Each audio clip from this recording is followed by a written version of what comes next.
It's 1 o'clock and with your BBC News, I'm Harry Roy. The government says police will be given greater powers to restrict protests by allowing officers to consider the cumulative impact of repeated demonstrations. The Home Secretary, Shabana Mahmood, says she's creating crystal clear guidance for officers.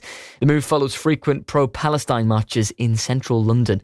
The Tory leader, Kemi Badenoch, says she'll back tougher powers, but that not enough has been done to address the safety concerns of Jewish people. They don't trust this Labour government because they've seen all of them make many anti-Israeli remarks, support anti-Israeli, anti-Jewish action. They are very concerned. We believe in free speech, but that has to be within the bounds of the law. If people are using protest to intimidate, if they are using protest to incite violence, then no, it's not protest. Meanwhile, the Home Secretary also says she's very worried about community relations in the UK following an attack on a synagogue in Manchester which killed 2 people. Israel has continued to hit Gaza with airstrikes overnight despite growing optimism that a peace deal can be reached. The Israeli Prime Minister Benjamin Netanyahu says he hopes to announce the release of all remaining hostages in Gaza in the coming days. Hamas has agreed to free them but wants further talks on other terms in the peace deal. Now, Bridget Phillipson admits that Labour will have to battle to fend off the rise of Reform UK, including here in the North East. We know that we're in the fight of our lives where it comes to reform. In the region and right across the country, we've got big elections coming up, yes, in Sunderland, in local elections, and of course in Scotland and in Wales. So 2026 is going to be a big year. That's the Education Secretary, Horton and Sunderland South MP and Deputy Leader candidate there speaking on the BBC's Politics North, which went out on air this morning. Meanwhile, Kemi Badenoch, who we've already heard from, is pledging to deport 150,000 illegal migrants a year if her party wins the next election. The Tory party conference in Manchester is underway. Now, drivers are advised to plan ahead before the next stage of improvements start on Newcastle Central Motorway. Lane restrictions and weekday overnight closures have been in place on the northbound carriageway since mid-August. But from tomorrow morning, the Central Motorway will be reduced to 1 lane in both directions during the day for the next 16 months. It's on the stretch between the Great North Road to the New Bridge Street roundabout. A section of the Tyne and Wear Metro is to close for a week at the end of this month to allow a new track as well as a junction to be installed. The closure is between Benton and Wallsend and will last from the 26th to the 31st of October, with a planned reopening on Saturday the 1st of November. Next to say replacement buses are going to be provided during the closure. Now, members of the armed forces have been permanently honoured at Sunderland's National Veterans Walk. Names of service personnel, both living and dead, are carved into granite slabs and placed around the cenotaph at Mowbray Park. Tom Cuthbertson came up with the idea after his son Nathan was killed in Afghanistan in 2008. He says it's a proud monument to those who have served. It's such a magnificent turnout every time we open the fairs. It's such a great turnout. It shows you what people think of the forces, the families and that. And in Formula 1, the 5 red lights have just gone out at the Singapore Grand Prix. Britain's George Russell qualified on pole position in what was a bit of a shock ahead of Max Verstappen in second and McLaren's championship leader Oscar Piastri in third. The Mercedes driver says it's one of the best poles he's ever earned. Very unexpected, to be honest. It's been a weekend where I've been struggling for confidence. I had my first crash of the year yesterday, which knocked me back even more, but I saw my teammate performing pretty well through the practice sessions, which sort of gave me the confidence that there is performance in the car. The weather for the northeast is still going to be windy. Those after effects of Storm Amy still around, but it will turn more cloudy as we move through the afternoon. Highs out there of 15 degrees Celsius. Meanwhile, tonight it is going to remain cloudy but dry at first, and a few spells of light rain will move in from the west during the early hours of the morning as well. That is your latest BBC Radio Newcastle news. Total Sport North East. BBC Radio Newcastle. Free kick in the middle of the park. Ilanga. Space for the cross. It's a good one, but Voltemada just couldn't get there. Tonali follow up, it's in. Sandro Tonali, it took a big deflection, but the Italian celebrates and gets the congratulations as Newcastle United take the lead in Brussels. Gordon against Sherpen from 12 yards. Newcastle United's penalty. Anthony Gordon from the right boot, bottom corner, sending the keeper the wrong way. confidently dispatched by Gordon. The referee's whistle has been blown, and Anthony Gordon scores for the second time tonight. Goes into the same corner, the bottom right. This time Sherpen went the correct way, but he couldn't get near it. Now Gordon's made a challenge on the edge of the area. Barnes on for Osula, and they've got a runner. It's Lewis Hall up the right wing. Osula could roll in. Barnes, he does. Harvey Barnes with a big opportunity, which he takes, and the substitute extends Newcastle's lead. Harvey Barnes is always good for a goal, and on the break they finish the opportunity. Gordon up to Osula, good centre forward play, and Barnes with a little chip finish past goalkeeper Sherpen at the near side. In the 81st minute, Union Saint-Gilloise 0, Newcastle United 4. The biggest Champions League away victory in their history. They found the net 4 times in Brussels. Hopefully a turning point in front of goal for the Premier League's lowest scorers. Well, I think we've got to try and use it to be that for us. Goals breed confidence. There's no denying that. If you are a free scoring team, or you believe you can score in any situation, the energy levels, the feeling within the group goes through the roof. And we've had that here for a long time. This season's probably been the early season's probably been one of the only times where we've sort of struggled to translate that on the pitch. But I'm a firm believer that if you continue to do the right things, and we've got good players, that will come back. But of course the Premier League's different, so it's a different beast totally, and we have to continually prove that we can be the team that we want to be. Looking for their second Premier League victory of the season in what is their 7th match of the campaign, up against a struggling Nottingham Forest. No win in the 6 matches under their new manager Ange Postecoglou. Good opportunity for Newcastle United, you would think, before the international break and 2 weeks without a fixture, to get 3 points to hopefully take them up the Premier League table. We'll bring you commentary right here on BBC Radio Newcastle and the BBC Sounds app from 2 o'clock. Newcastle United unchanged for this one. Pope in goal, Trippier, Chow, Botman, Byrne.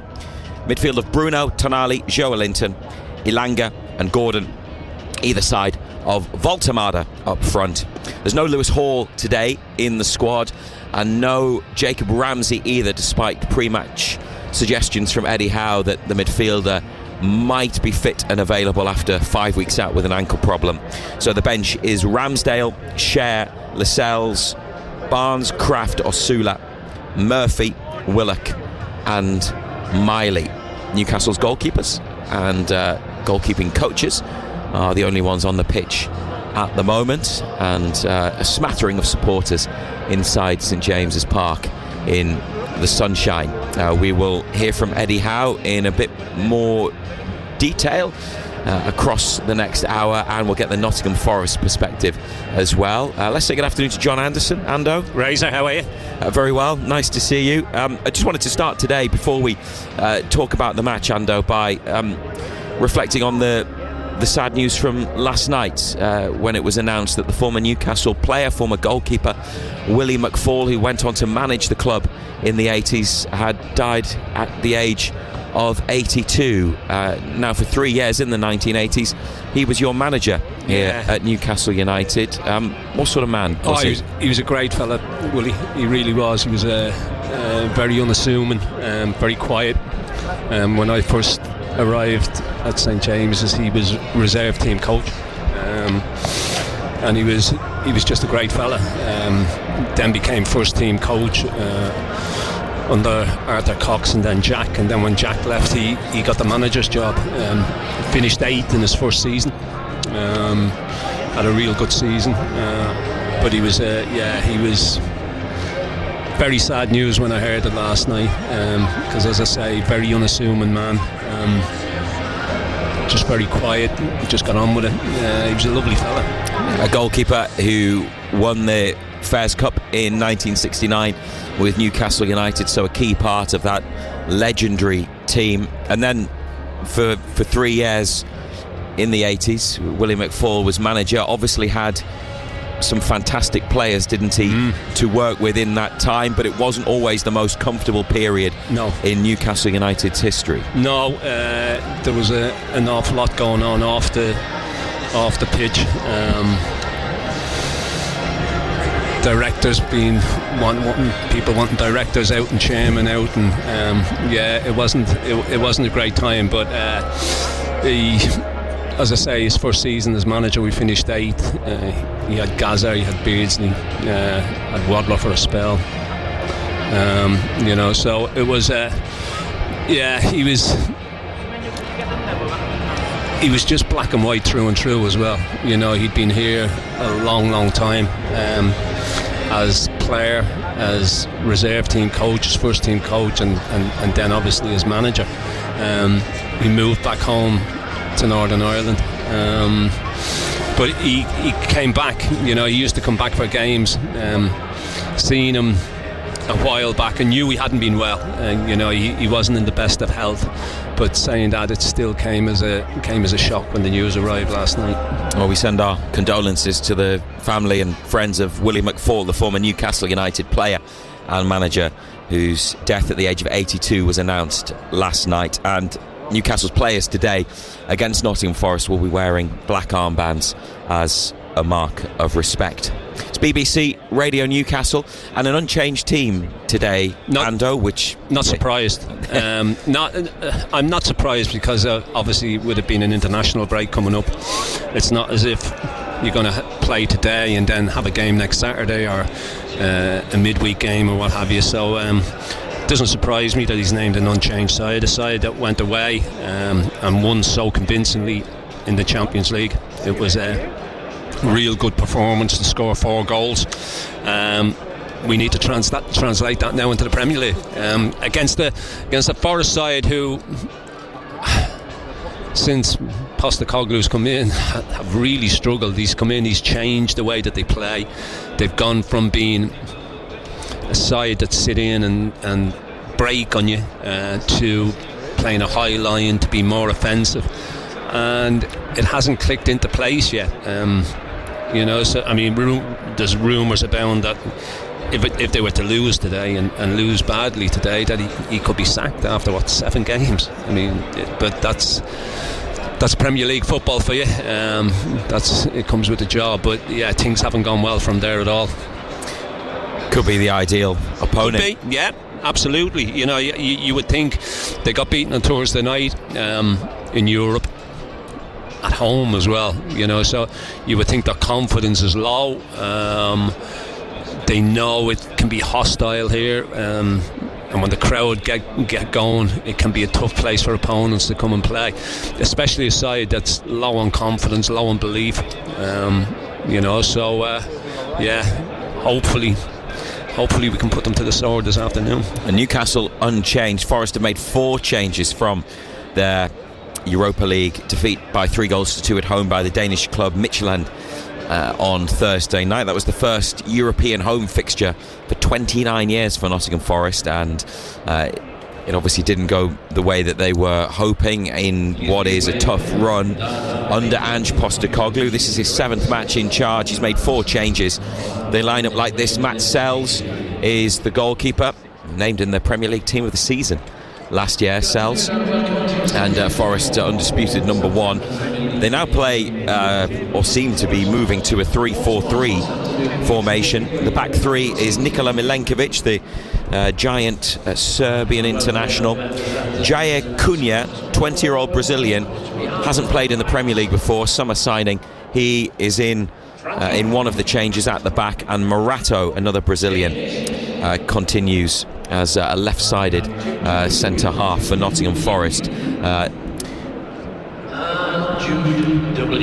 And across the middle, I've just been shown a note there just about Lewis Hall, by the way, why he's not in the Newcastle squad. He's just picked up a slight injury that requires further examination. It was a hamstring problem, that's why he's not involved today. So back to Nottingham Forest after we were interrupted there. On the right-hand side, Niccolò Savona, who is an Italian under-21 international, a defender who can play as a wing-back. Ryan Yates comes in for his first Premier League start of the season, and Elliot Anderson partners him in central midfield with Nico Williams on the left. And then the front 3 described as 2 number 10s and then a striker. Dan Ndoye one of their summer signings, effectively the player they brought in to replace Anthony Elanga after he came to Newcastle. Morgan Gibbs-White, who they kept hold of despite strong interest from Spurs in the transfer window, and Chris Wood is back to lead the Nottingham Forest attack. He's got 3 goals this season, including a late penalty the other night. Nottingham Forest bench: John Victor, the goalkeeper. Murillo, who has a slight injury, would normally start. Ibrahim Sangare, Callum Hudson-Odoi, Nicolas Dominguez, Igor Jesus, Brazilian striker who has 4 goals this season. Amari Hutchinson, who they brought in from Ipswich in the summer. James McAtee, another summer signing acquired from Manchester City. And Dylan Bakwa, another new player, a winger who was brought to Forest from Strasbourg. They spent £180 million in the summer for what is due to be a big season for them back in Europe, but it hasn't gone particularly well so far for Nottingham Forest. Change of manager and struggling. Newcastle United looking for their 2nd Premier League victory of the campaign. It's interesting, isn't it, how they got 4 goals the other night, got 4 against Bradford. You'd say the standard of opposition much lower than what they would face in the Premier League. They've scored goals in the other competitions, but not in the league yet, and that's been a hallmark of Eddie Howe's Newcastle United. Goal scoring, attacking play, being really good and exciting to watch, and they haven't been quite there yet in the Premier League. Could Wednesday night in Europe, could that help them get closer to where they want to be? You would hope so. Look, you can only beat what's put in front of you. Beat Bradford comprehensively. Could have been an awful lot more. Could have been an awful lot more the other night. Okay, they weren't. Neither of those sides were up the standard of Arsenal. You know, I thought Arsenal were very good on the day, actually. Watched them again yesterday. I thought they were very good against West Ham as well. But good side. The 2 sides that we put forward by weren't of that standard, weren't of that calibre. But opportunity today, I feel. Can't remember the last time Forest kept a clean sheet. You know, they've conceded goals left, right and centre. I think I've seen something, was it 16 games I think since they've kept a clean sheet. So you know, the signs are there. You would think that front 3, especially Elanga and Gordon, will have got a great deal of confidence out of the other night with the performances. You know, Elanga was on fire on that right side.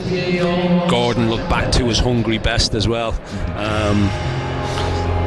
Valdemeda, the goal, it's a sublime flick. You know, people say, "Oh, just hit him." Didn't just hit him. He knew exactly what he was doing. It was a great flick. You know, so look, it is an opportunity for us, as I say, against the Forest side whose confidence is very, very low,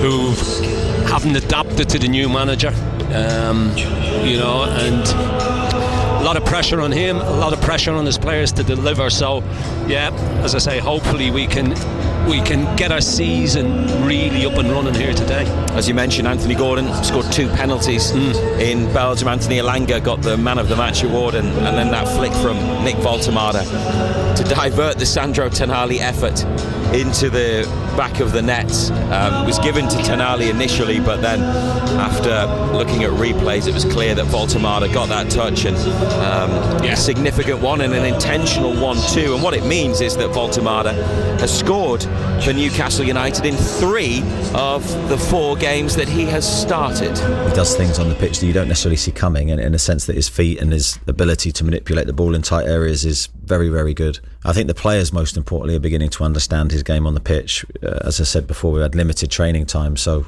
from that side we're not really doing a huge deal in between games to develop those relationships. It's on the pitch that it's happening, and you can see the lads really trust him with the ball, which is a great thing. I think when you're a player in that position, that your teammates want to give you it, they trust you, they know you're going to retain it in the best way possible. But his link play the other day, bringing the wingers into play, was of the highest level. The psychology factor, the responsibility that comes with the position, not everybody can take that here. I felt immediately when I spoke to him he could. And that's sometimes a gut feel rather than any statistical data that you can get. And you look historically, the players in that position have had the best careers here, have all had that ability to absorb pressure and go maybe games without scoring, but still retain that belief in themselves. I think ultimately it comes down to that inner drive and that inner self-belief. It's absolutely crucial for any player in that position. Eddie Howe talking about Nick Voltemade. Does seem like he can handle the role, any pressure that comes with it, the change from playing in Germany to coming to the Premier League and a big money move for a big club. Seems unflustered, and also, although he's a different type of striker to what they've had recently, John Anderson, we like what we've seen so far, don't we? The link play and then the towering headers. Yeah, he's adapted really well. Sometimes you come from a different country, different league, different type of football. It can take time for you to adapt, but he's adapted well. He likes to come deep, he likes to pick the ball up, he likes getting on the ball. He's got really good feet, and as we heard Eddie Howe saying there, he retains the ball really well, brings people into the game and then moves away again, and and the fact that he's got 3 goals will only do his confidence the world of good as well. You think on what we've seen, you think he can just get better and better, and I think that's great for everybody involved. It's great for supporters as well, because weren't too sure what to expect. He's a tall, really tall, gangly individual, but he's got great feet. He's not embarrassed to have the ball. He'll have it in tight areas. Manoeuvres the ball really, really well. So as I say, on the evidence of what we've seen, you would think that he can only get better and better. And Nick Voltemade's up front for Newcastle United in an unchanged 11 from the match against Union Saint-Gilloise in the Champions League in midweek. Pope in goal, Trippier, Chow, Botman, Byrne, Bruno, Tonali, Joelinton, Ilanga, Gordon, Voltemade. On the bench, Ramsdale, Cher, Lascelles, Barnes, Kraft, Osula, Murphy, Willock and Miley. Ramsey didn't make the matchday squad, still not fit after his ankle injury, and Hall has a hamstring problem that is being assessed, so that's why he is not part of things for Newcastle United today against Nottingham Forest here at St James's Park, live as always on BBC Radio Newcastle. And today you can also listen to our coverage from the Newcastle United angle through the BBC Sounds app, and if you have a smart speaker, ask it to play BBC Radio Newcastle. Let's get the opposition perspective now. Ange Postecoglou subjected to chants of "you're getting sacked in the morning" by his own supporters on Thursday after Forest lost to the Danish club Midtjylland in the Europa League. Postecoglou without a win in his 6 games in charge since his appointment to replace Nuno Espirito Santo, who is now at West Ham. I've been talking to Colin Fray, who is BBC Radio Nottingham's commentator for Nottingham Forest matches, and I put it to Colin that maybe this for Newcastle United is a great time to come up against a struggling Forest side. Yeah, there were, which is very early, obviously, in a manager's tenure. 6 games in, but no wins in those 6 games. At times, during those 6 games, they've produced some wonderful football. They were great in Seville against Real Betis, particularly in the first half. They were very good against Burnley, and both of those games they drew. They had enough chances to win 2 games against Swansea in the League Cup and then conceded twice in added time to go out from a 2-1 lead. So there's been some high points without getting any results. And of course, what the fans want and what the fans have been used to over the last 4 years on a remarkable rise has been getting some results. And even in the down times when they weren't getting results, when they were really scrapping against relegation, they were really scrapping. And at the moment, you see a team which is clearly in transition between 2 polar opposite styles, from what Nuno had them playing and Steve Cooper before that to what Ange Postecoglou wants. And so while you can see flashes of it working, you can also see a lot of occasions where it isn't. That plus a combination of poor finishing has led to them not winning yet, which has led to a massive feeling of resentment amongst Forest supporters just at the moment. And do you think those supporters are still emotionally attached to Nuno, given the job he did and the circumstances surrounding his departure? That's a mixture because of the way in which he left. But what I would say is that what kind of unites, whether or not you're in the I still want Nuno camp, obviously it can never happen, he's now at a different club already. They snatched him up, West Ham, very quickly.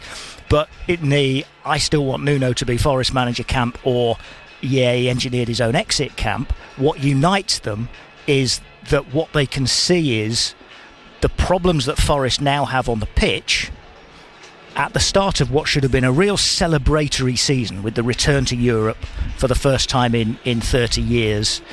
Everybody was excited about the start of the season, and for non-footballing reasons that appears to have imploded, and that I think is the issue that's really frustrating Forest fans at the moment. Finally, Colin, will you tell us just how good Elliot Anderson has been, because he seems to be getting better and better, and Eddie Howe and Newcastle didn't want him to go, and at the pre-match press conference on Friday they were pretty straight about wanting to bring him back. One day it would cost at least double what they received for him to do that, I think, but he is flourishing, isn't he? He really is. I'm keenly aware of the audience that I'm addressing here. Look, Forest have got the benefit of a fantastic player. I don't think I need to tell you or anybody else that. He is flourishing. I think the fact that he was getting regular football as soon as he joined Forest has helped him. Also playing in a regular position, I think, is helping him, because we all know how versatile a player he can be. But I think as a measure of the way he is maturing as a footballer, you just need to look at what he did in the England camp last time, and to come in and play his first 2 England games and win man of the match in both of those performances, I think spoke volumes about him.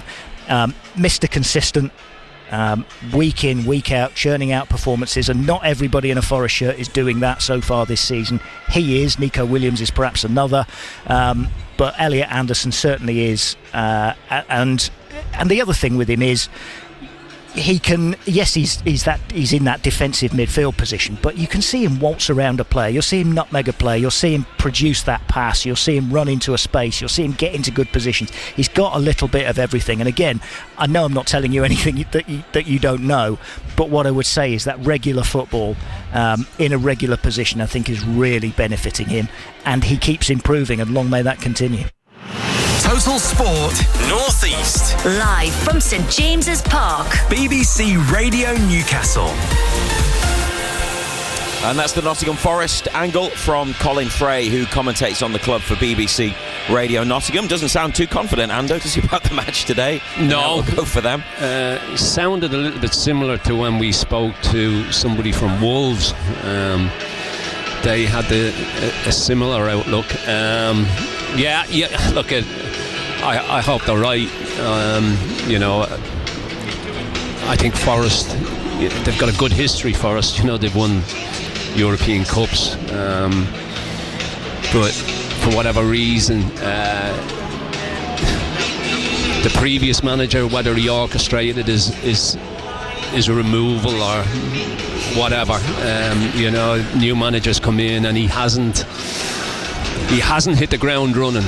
Things haven't gone to plan, and the longer you go losing football matches as well, the more difficult it becomes, because all of a sudden the confidence goes from your players. You're not too sure, you're wanting that extra touch on the ball all the time. There's nothing instinctive about the way that you play, so it's a difficult time for Forest, difficult time for the manager, as we've already said, but I hope he gets it right, I really do, but obviously after today. Big opportunity for Newcastle United to get their second Premier League win of the season.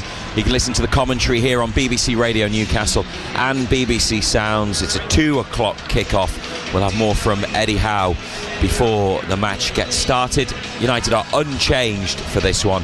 Right now, 1:30. Let's take a look at the rest of the day's sporting action and reflect a little bit on what happened yesterday as well. with all the details. Here's Colin White. Matthew Racebeck, thank you very much indeed. And to Ando, yes, 5 minutes and we will be back with Razor and Ando for the rest of the build-up and full commentary. This Newcastle game is one of 4 2 o'clock kickoffs in the Premier League today. Aston Villa against Burnley, Everton against Crystal Palace, and Wolves against Brighton, all kicking off at the same time. And then Brentford against Manchester City is the 4:30 kickoff in the Premier League. There's one game in the Championship today. It's already 70 minutes through. It's the South East Derby, and Ipswich are 2-1 up on Norwich. All the goals coming in the first half actually, but Ipswich 2, Norwich 1 with about 20 minutes to go there. That one kicked off at 12 o'clock. So too did all 4 games being played today in the Women's Super League. So Everton are 1-0 up at Leicester City. London City Lionesses, who've had a tough start to the season in terms of who they've been playing against, still looking for the first win. Drawing 0-0 at home to Liverpool though with about 15 minutes to go there. Spurs, who've had a great start to the season, 1-0 up on Brighton.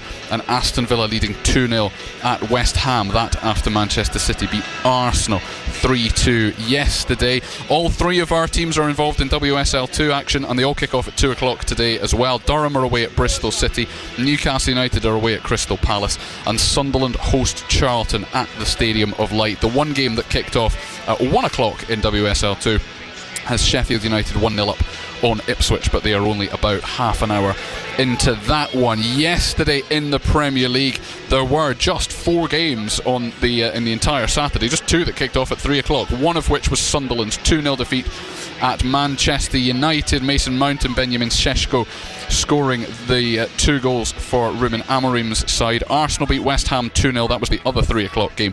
Spurs were 2-1 winners at Leeds, and Chelsea through Estevao in the 95th minute beat Liverpool by 2-1 in the evening kickoff. Non-league wise yesterday, a mixed bag. Gateshead were beaten 3-1 at home by Boston United. That was the lunchtime kickoff yesterday. They were already missing defenders Joe Grayson, Kenton Richardson and Ben Williams, and attacker Kane Adom through injury. Those were new injuries from the midweek result.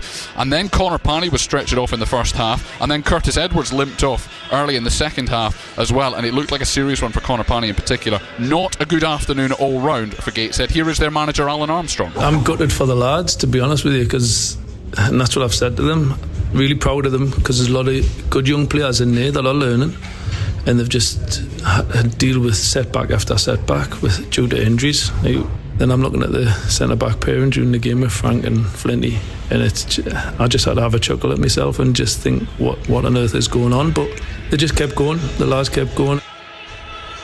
Talking of keeping going, South Shields now 10 unbeaten at the top of National League North. They beat Chorley by 2-0 yesterday. Dan Ward in the first half, Paul Blackett with a penalty towards the end of the second. It's been a brilliant start to the season. Here is their manager Ian Watson on conceding just 4 goals in their first 10 league games. Yeah, we spoke about that when Carl and myself took the job. We spoke about how we wanted to be really sort of hard to score goals against, and Carl does a lot of work with the boys out of possession, so he deserves a lot of credit for that, and the boys really buy into what he wants them to do, and they run a lot for him, and we're aggressive without the ball, and we've got a real pride in not conceding goals, and that gives us the foundation and the base to go and be really good with the ball and try and dominate games with the ball as well. You hear more from Alan Armstrong and from Ian Watson at half-time. 2 of our teams through in the third qualifying round of the FA Trophy as well. Hebburn won 2-1 at Whitby, and Dunstan were 2-1 winners. A really good win against the team from the division above in Warrington Rylands. A couple of less good results in the NPL East Division. Blythetown drawing 0-0 at home to North Ferriby. Actually, given where both teams are on the table, it's not a bad point, that. Blythe Spartans, though, beaten at Grimsby Borough. To Rugby Union, Newcastle Red Bulls were at Exeter in the Prem yesterday, the first away match of the new era, but it ended in a 38-15 defeat. Alan Dickens is the new head coach, technically, after the midweek departure of Steve Diamond. I am disappointed. I think at the end, George McGuigan spoke to the players, you've spoken on the TV as well, just about the frustration that we let them in through our errors. Obviously that was a couple of the line-outs where we got the opportunity to put them under pressure, and we just allowed the Exeter to win the ball and clear their line. So that was one of the frustrations, but no taking away anything from Exeter. I thought they were pretty clinical today.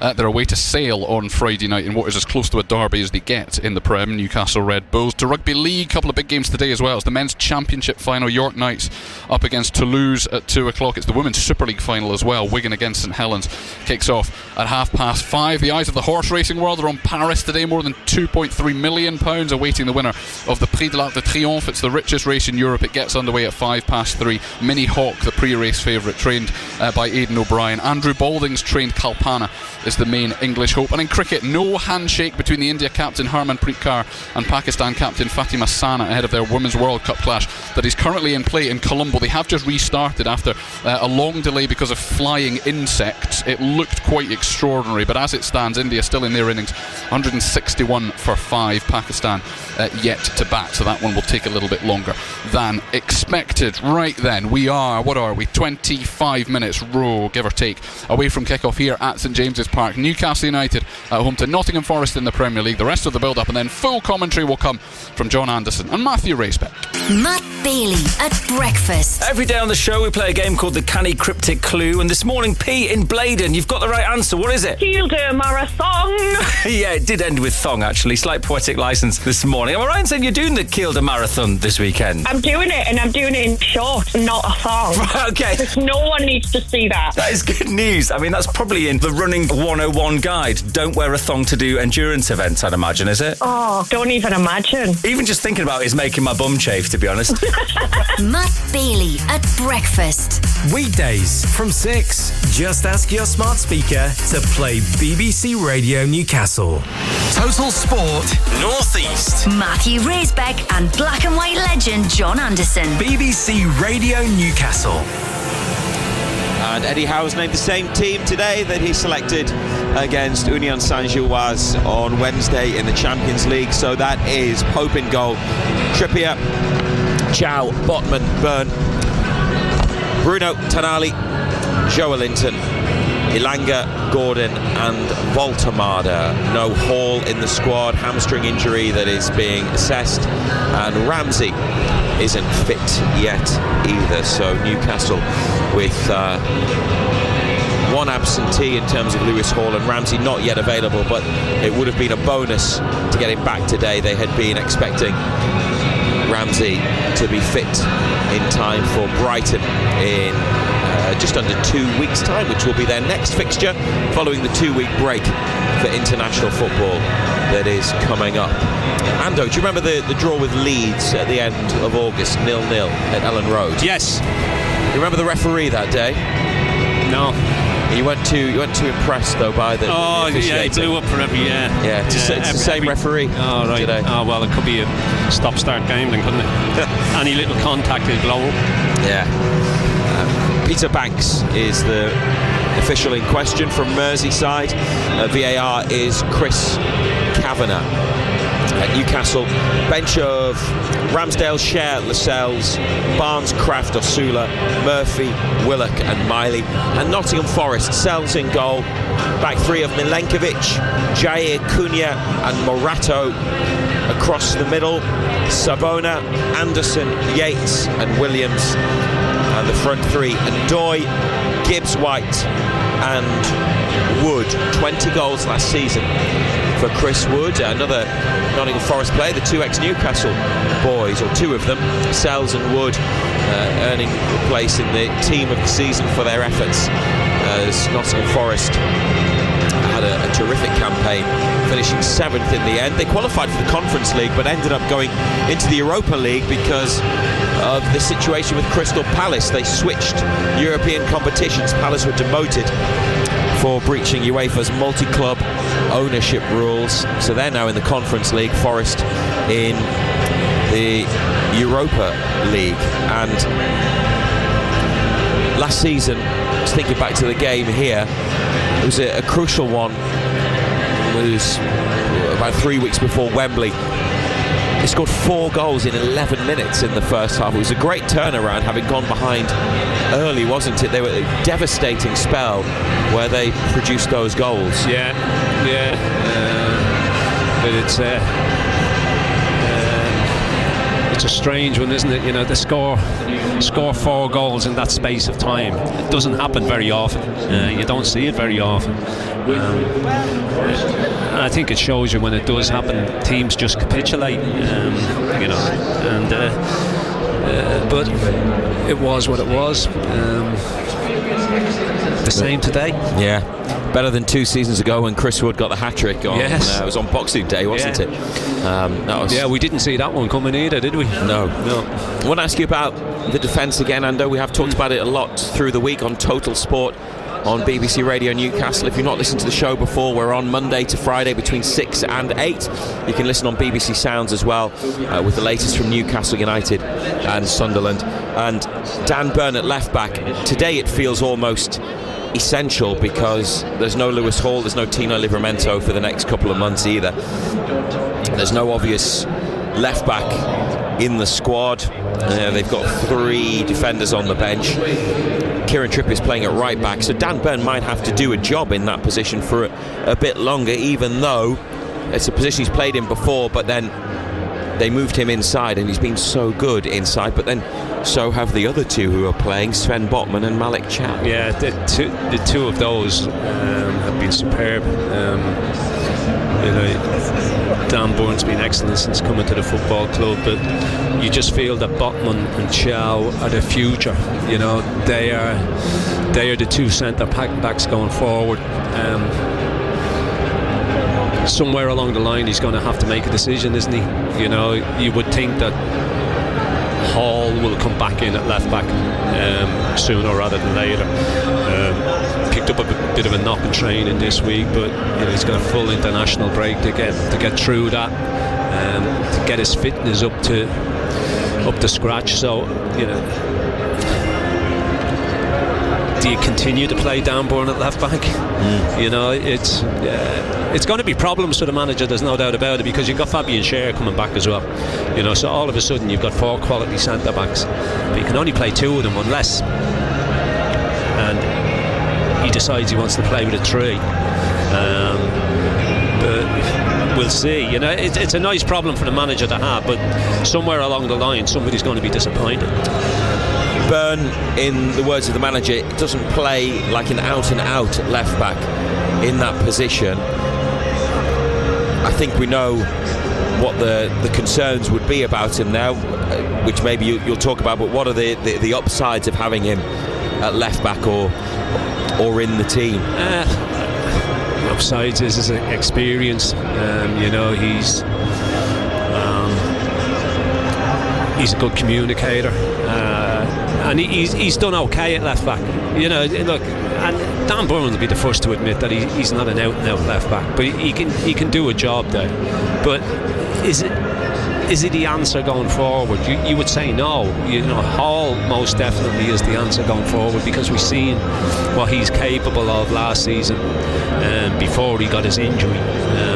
You know, you would say that boy's got a big future, but you know, Dan Burn will go in there and he'll do a job, he'll do what's asked of him, defends well. The only slight you would say is if he comes up against wingers who've got genuine pace, that could cause him a problem. But Eddie Howe wants him in the side, and to be quite honest, he has to play left back because there's nobody else there at the moment that can go and do that. Warm-ups continue here at St James's Park with the outfield players finishing with some shooting drills. Nick Voltemada's just stuck one into the top corner. Well, we're used to seeing him head it in or flick it in. That was a good finish. And the substitutes are in a circle with a ball and then a couple of players in the middle trying to win it back. We've got 20 minutes or so until kick-off here on BBC Radio Newcastle, bringing you the match as always from the Newcastle United perspective, and you can listen to us today on the BBC Sounds app. Just scroll along the top, look for BBC Radio Newcastle, or if you want to listen to us on your smart speaker, if you have one, then ask it to play BBC Radio Newcastle. Now in the Nottingham Forest team, there are once again 3 former Newcastle players. Matt Sells in goal, who very experienced now, 33, had a tough time here, didn't play that many games in the Championship season under Rafa Benitez. Chris Wood, who did an important job for Newcastle, didn't score the goals that he has for Nottingham Forest, though. He is back in to lead their attack this afternoon, to play as the central striker. And then in midfield, Elliot Anderson. Eddie Howe didn't want to sell him and would quite like to bring him back to St James's Park. Anderson is in the centre alongside Ryan Yates for Nottingham Forest in a 3-4-3 formation. He's now an England international as well, the Whitley Bay born midfielder.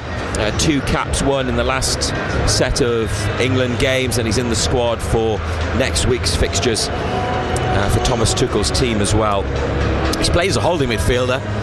We've seen him as an attacking midfielder, and also at times at Newcastle out on the wing. Eddie Howe is no longer his manager, but knows his game very well. What does Eddie Howe see as Elliot Anderson's strongest position? Sims, all of those things really. I think it's very difficult to define one position for him, and it's not many players I can say that about. I think he's got unique strengths. So he's very good deeper, which we didn't really utilise him in that role because we played with one player deeper, but with Nottingham Forest he's played with 2, and with England he's played with 2, and he's done that really, really well. Definitely can see him playing higher up the pitch as well, as an 8 or a 10. He's very good in central areas, but also very good wide. He was really good for us playing wide left. So yeah, very, very talented player technically. I mean, can do anything he wants with the ball, and those players are very precious. The minute it was going to happen, or likely to happen, that we were massively selling him at a big discount, but the position we were in, we weren't in a very strong negotiating position at all, and it was that or a points deduction. So as I said many times, we had no choice but to make the sale, but it was not one we wanted to do. And a sale for less than they thought he was worth. A pretty stark situation there, the way Eddie Howe put it. Sell Elliot Anderson or be deducted points. That was where they were last summer. The moves really benefited him because he's playing regularly, Ando, but that versatility is one of the many things that Newcastle liked about him, because most of their players have performed more than one role in the team, Anderson being that. There'll definitely be some that would like to see him come back to Newcastle at some point, but his game has moved up several levels through playing regularly at Nottingham Forest, hasn't it? I think if it keeps going the way it's going at Forest, come the end of the season, there'll be no shortages of takers for Elliot Anderson. From a selfish point of view, the move has really benefited him, because he's playing regular Premier League football, regular first team football. He's in the team week in, week out. Would he have been in the team week in, week out here? No, you would say not, because those 3 midfield players in there, that's his chosen 3. But he would have got game time, obviously, with Champions League games and League Cup games and one thing and another, but he would never have played as regular as what he's getting at Forest. And the fact that he's got those games, he's developed them, because you're only going to get better the more games you play. As I say, come the end of next season, or come the end of this season, there'll be no shortage of takers for him, because he's developing into a top player. Elliot Anderson for Nottingham Forest scored 2 goals, made 50 appearances for the East Midlands club. Starts in midfield today against his boyhood club, Newcastle United. And the other thing that Eddie Howe talked about regarding Elliot Anderson is the frustration at all the work that was done over the years by the academy staff, the coaches who nurtured him, brought him through, and how the PSR rules incentivise selling academy players that you have produced yourself, that you want to include in your team, and particularly in the case of Anderson, a Geordie as well. And then they go, because that has the strongest result in terms of the numbers when it comes to PSR, profit and sustainability rules. Yeah, look, they were forced into a corner. They were backed into a corner. Could they have got rid of anybody else? we don't honestly know, do we? But you would say that Forest most definitely got the best of the deal. It was, I think, if you had been selling them in the open market, so to speak, he would have gone for an awful lot more. But Forest have most definitely benefited from it.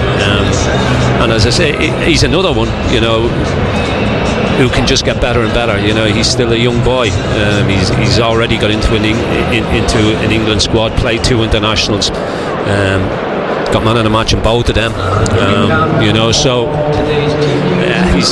he can just go from strength to strength. Moving in the other direction, albeit 12 months later, Anthony Elanga, now yet to score for Newcastle United in a competitive match since that move from Forest this summer, but he won the first penalty in the Champions League against Union Saint-Gilloise, and then Elanga was at full time picking up the Man of the Match award on Wednesday night. Whenever he's played this season, I think he's had a number of big contributions. I think if you look back through all the games, he's had a number of moments that could have dictated the game. Very good crosser of the ball, whether that's early or whether that's working towards the byline. I think he's a productive player, certainly playing with good confidence and good rhythm. And like I've said many times with other players, it's about getting to know your teammates around you. It's so important with how we play, the relationship side, and I think with each game he'll get better in that respect. And Nottingham Forest themselves are playing in Europe. They've had a difficult set of results under the new manager. What do you make of them when you watch them? I don't know whether they're in transition with one manager out, a new one in, quite a few new players as well this summer. Yeah, a very strong group of players. I mean, I think a slight change in style, which is interesting always to see from the outside. I think definitely more possession based, quite free in their movements, a lot of rotations in the attacking areas. I think, as always with any football match, you look at the games and you think that could have gone either way. So I think they're very strong, and I think they've got a good balance to their squad. Ange is an outstanding manager with a really good track record. So we know this game's a pivotal one for us going into the international break. We know that our Premier League form is crucial to us. Yeah, it's a big match for us. On BBC iPlayer, I'm going to fight till the death. 19 celebrities are about to enter the traitor's castle. But this game doesn't care who you are. I'm here to win. This is life or death, isn't it? In here, their glamorous lives count for nothing. National treasures. Gone. I want to win, I'm not going to lie. I want to win. It is a game at the end of the day. The Celebrity Traitors. May the worst person win. Starts Wednesday night on BBC iPlayer. Total Sport North East. Live from St James's Park. BBC Radio Newcastle. About 10 minutes to go until kick-off, and as always with a 2 o'clock start, Ando, it's not quite the same, quite as bad as a lunchtime 12:30 game, but slow, quiet, almost sleepy build-up. Not your favourite time slot, this, is it? No, it feels a little bit flat, doesn't it? I think that's down to the kick-off time, because they haven't been able to get in and get their loosen their throat, so to speak, wet their whistles. But look, you would hope as soon as the game kicks off that they will come to life again. Yeah, moved to Sunday because of Forest's involvement in the Europa League on Thursday. They could do with turning that down a little bit, couldn't they? The public address system, it's come in at full blast and then some. It's ridiculous, isn't it? Yeah, obviously they played last Sunday as well, and the previous Sunday too, because Barcelona was on a Thursday night. I mean, the Thursday-Sunday thing doesn't always work for clubs. Newcastle shouldn't experience Thursday-Sunday too much, but Nottingham Forest and again, that could be another thing that you might have to factor into this. They made 4 changes, but it's not going well, and a lot of clubs just don't like that routine, that schedule of Thursday night, Sunday afternoon. Yeah, you would think that it would be similar to Wednesday, Saturday, but that doesn't seem to be the case.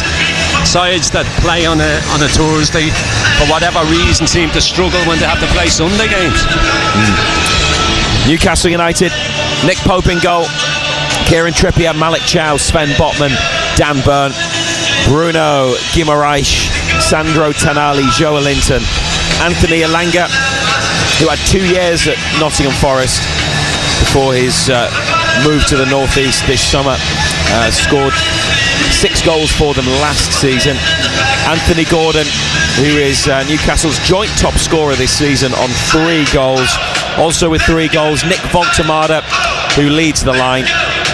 And William Osula also has 3. He's on the bench, along with Aaron Ramsdale, Fabian Schär, Jamal Lascelles, Harvey Barnes, Emil Kraft, Jacob Murphy, Joe Willock and Lewis Miley. BBC Radio Newcastle and the BBC Sounds app, live from St James's Park on a sunny and fairly mild Sunday afternoon at the start of October, start of autumn. Black and white flags are out, and at the Gallagher end, war flags have produced a giant surfer banner which is being passed up to the top of the stand, and there's one that is being passed down the Leazes end to our left hand side. It's the We Are United one at the Gallagher end, with all 4 of Newcastle United's club crests on, and at the Leazes end, black and white stripes, magpies and the blue star in the middle. Newcastle United, St James's Park, it says in white lettering on the black stripes.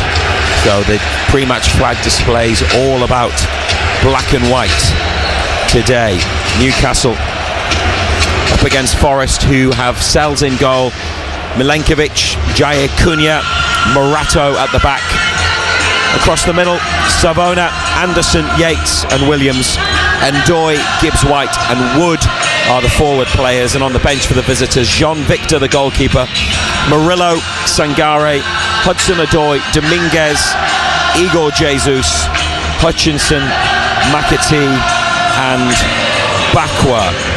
Well, after returning from suspension, he played against Barcelona and then had to miss the Bournemouth match. Anthony Gordon is now fully available for Newcastle United, got 2 goals in Brussels, and Eddie Howe was hoping one of his most important players is starting to get back to his best. Took the 2 penalties really well, and that's testament to the work that he does on those every day after training. He spends a lot of time working on his technique, but not only that, I thought his general play was very strong. He looked fit. I say that because the 3-game suspension certainly harmed his fitness. You see that against Barcelona a little bit towards the end of the game, but he looked fit, robust and technically very strong. Really good performance. John Anderson, a fully fit Anthony Gordon, is a really effective weapon for Newcastle United. It's only a couple of years ago he was the player of the season, and it was good to see him starting to look more like his old self after self-inflicted, of course, that interrupted and disappointing start to the season with the red card. Yeah, look, his game is all about pace and endeavour and enthusiasm. I've said many a time, he starts that press because when he goes, he closes defenders down, he closes goalkeepers down. That's everybody else just follows suit then, as soon as that's he starts it all off, and he's hugely important to us. He must be a defender's nightmare because he's never out of your face. He chase a paper bag for you. His enthusiasm to close people down, his willingness to run, and he doesn't give defenders a moment's rest. That front 3 of Gordon, Elanga, Voltamada, at the moment, do you think that is Eddie Howe's best option, with Jan Wissa not available, and Harvey Barnes, who scored the other night as a substitute but hasn't hit the heights so far this season yet? Well, he hasn't had a great deal of game time, has he? Look, I think we've spoke about young Anderson at Forest. The reason he's developing as a player is because he's playing regular first team football, game in, game out. Now, you need that. It's no good playing a game, then sitting out for 3-4 games and coming back in. You need a consistent run of games to get your form to get something we already see, your fitness, to get your fitness level in the Premier League up to standard. So, at this moment in time, with Wissa being out, you would say that this is his number one front three pair, and I think especially the two wide players the other night with the pace, they frightened the life out of the Belgians. They couldn't get close to them. So pace frightens the life out of defenders, Razor. It's as simple as that. It's the one thing that they hate playing against. Bruno has won the toss. Newcastle will shoot towards the Leazes end in the first half. That's the goal to the left as we look out from the commentary box in the Milburn stand. Nick Voltemada turned and applauded the supporters. Now takes his place on the halfway line as Nottingham Forest prepare to kick off in red shirts, white shorts and red socks. Goalkeeper Sells in yellow, and Newcastle United black and white stripes, black shorts and socks. Pope all in blue. Their 7th Premier League match of the season. The first 6 has yielded only 1 win. As they go into the next international break, they could be as high as 10th if they get another victory against an out-of-form Nottingham Forest team yet to win under Ange Postecoglou. And we're underway now on BBC Radio Newcastle and BBC Sounds from St James's Park. Throw on the far side for Forest. From a ball up the pitch, from kick-off back to halfway, with the Brazilian defender Morato. Milenkovic, who's playing in the centre of the back three, finds Jair Cunha, and away by Savona. First touch for the Italian, given straight back to Newcastle United. Chow to Trippier, up to Bruno, helped forwards, Forest header, Elanga trying to win it back, cleared by Williams, out on the far side. Kieran Trippier with a throw at the east stand on halfway. Sandro Tonali back to Chow, and now Botman. Forest beaten at home by Sunderland last Saturday, 17th in the table. Newcastle 15th at the start of the afternoon. There are other games at 2 o'clock as well. Villa against Burnley, Everton Palace, and Wolves Brighton. United have got it with Tonali, and now Trippier on halfway. Chow to Botman, just to the left of the centre circle in his own half. Sven Botman to Bruno Guimaraes. Anthony Gordon's got a couple of yards on Savona, the defender. Doesn't take him on, comes inside, drifts in towards the centre, gives it to Chow, and up to the feet of Elanga on the right wing. Elanga's ball into the area was ahead of both Voltemada and Tonali. It's cleared by Forest. Now they've got it back, United, through Elanga, and it's cleared. And Ndoye for the visitors. Back to defend, and Williams does well under pressure to turn it clear. It's headed on by Wood. Bouncing ball. Yates challenges with Chow. Puts himself about Ryan Yates, doesn't he? Not a lot of finesse. Plenty of physical stuff. Newcastle won it, but now they are without the ball. Gibbs White for Forest in the middle. Over to Ndoye, one of their summer acquisitions, brought in from Bologna in Italy. Laid off, and now up the left wing.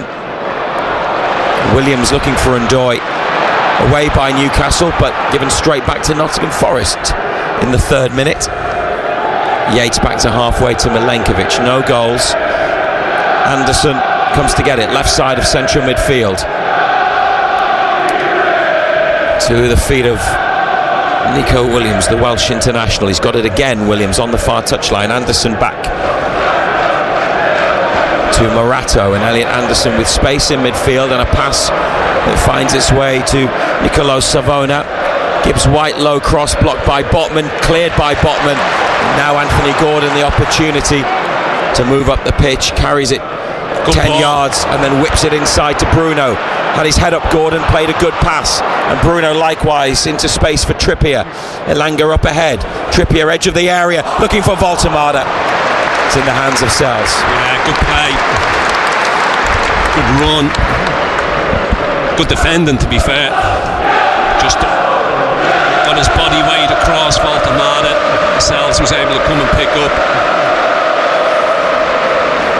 Brought out from the penalty area by Forrest, and Anderson's come into the defensive third to receive it from Morato. Plays it back up there to Dan Ndoye. It's a Swiss international, and he's held on to it nicely. Brought Gibbs White into this move, and now Savona on the near touchline in the final third. Back it goes to Yates, closed down by Tonali. He plays it backwards to Milenkovic and Morato. Newcastle unchanged for this one, and everybody bar Voltemada is back to defend as Williams goes on the outside, hangs up the cross, which is easily claimed by Nick Pope. Bread and butter. He's not naturally left-sided, Williams, and he's dug it out, but it's just one of those hanging crosses. It's bread and butter for Nick Pope. Byrne from left back up the line to Gordon, and now back to Botman, and Bruno sweeps it over to Trippier on the far touchline. Elanga inside to Voltemada, takes the first touch, lays it off to Trippier, and he finds Bruno, who drags it back and away from Chris Wood. Tonali just ahead of halfway to Byrne, and back to Botman. Newcastle not forcing it. 0-0 in the 6th minute, keeping possession. Malik Chow. Bruno first time out to Trippier. Elanga has picked up a decent position, gives it to Bruno, then gets it back. Anthony Elanga, and a challenge from Morato. They're both on the floor in a heap. Referee Peter Banks lets play go on. Elliot Anderson puts it out. Seemed like they were both challenging for the ball. Nothing wrong with the tackle, just two of them. And they both went flying. Yeah, they both went flying. Just broke between the two of them. Defender stood his ground.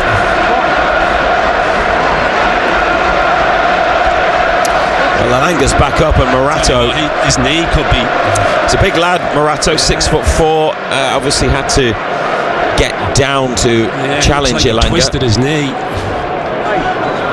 They've got Murillo, who would normally play, another Brazilian, particularly good on the ball and bringing it out from the back, on the bench after sustaining a back injury. Landed awkwardly in the Europa League the other night. Morato is on his feet. Elanga throws the ball back in, returns it to Forrest, and Morato to bring it forwards with a chip pass, looking for Wood. Chow makes the challenge. Nico Williams has it on the touchline. No goals yet on BBC Radio Newcastle. Back to Sells in the 6-yard box. Pressure on the ball from United. Gordon and Byrne, and Gordon blocks Jair Cunha's forward ball. It's a throw not far from the corner flag for Forest, as Eddie Howe and Jason Tindall stand side by side. They must have dispensed with that rule that you can only have one coach in the technical area, because they're always at it. Ange Postecoglou on his own, hands in pockets, with his navy padded coat. Played back by United. Trippier brings it forwards quickly over the halfway line. Voltemada edge of the area. Elanga 30 yards out on the touchline. Tonali exchanging passes with Trippier. Now Chow on halfway for Newcastle United. Botman. Byrne, short ball to Gordon, brought inside for Joelinton. Back to Gordon. They've quickened the play here, and Voltemada to Tonali, and now Gordon again. That's nicely worked. Trippier up the line for Elanga. Now the chance to deliver the cross, and they get a corner kick out of this. Elanga's ball in, deflected behind at the near post. Yeah, big boys will go forward. Watch Forrest the other night. Didn't defend set pieces at all well. Well, they do have height though. Milenkovic 6'5", Morato 6'4", Wood 6'3", but Newcastle, Voltemada, Byrne, Botman, Chow all in there. Trippier's corner. It's Chow at the back of the box who heads it towards the 6-yard line and away with a clearance. Gordon trying to keep the attack alive. Forrest send it towards halfway. Trippier with a downward header to Tonali, and Botman under a bit of pressure was facing his goalkeeper, but saw a gap, plays it forward to Joelinton. Bruno left of centre to the feet of Gordon. Could be a big afternoon for him. He's started well, lively, looking in the mood. A reverse pass to Joelinton, out to Byrne, and stuck out of play by Milenkovic. Good link-up play again, wasn't it? Movement's good. Dan Byrne, long throw, about in line with the edge of the box in the 10th minute. Every red shirt back for Nottingham Forest. Botman, Voltemada, Joelinton on the 6-yard line. Couple of Newcastle headers on the ball, and then a foul on Gibbs White. Whistle's gone from Peter Banks as he brought the ball away. In the meantime, the match has been stopped. Ryan Yates of Nottingham Forest has an issue, so they haven't taken the free kick yet. Yates is sitting down in the penalty area. The medical team were ready, but they are not required. Newcastle United 0, Nottingham Forest 0. Yates doesn't need treatment and the match can resume. Milenkovic back into his penalty area to Morato, out to Williams. Inside to Anderson on the edge of the box. Gives it to Sells, flat-footed Sells, but he's got it clear. Gibbs White, that's a heavy touch. Dan Burns onto this and does well to find Gordon, who shifts it. Gordon, nicely done.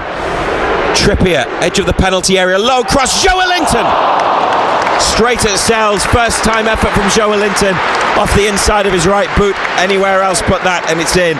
But it was straight at the keeper. Yeah, he didn't really get a great deal on it, did he? Just scoops it up in the air with his left foot. Chris Wood holding it up and then playing it back to Yates. Still in their half Forest. In fact, they're in their own penalty area again now. Sells gets another pass, takes a touch, chips it towards the halfway line. Botman's got the better of Gibbs White in the air. It's on to Byrne, then Joelinton. They look for Gordon, but Newcastle have lost it.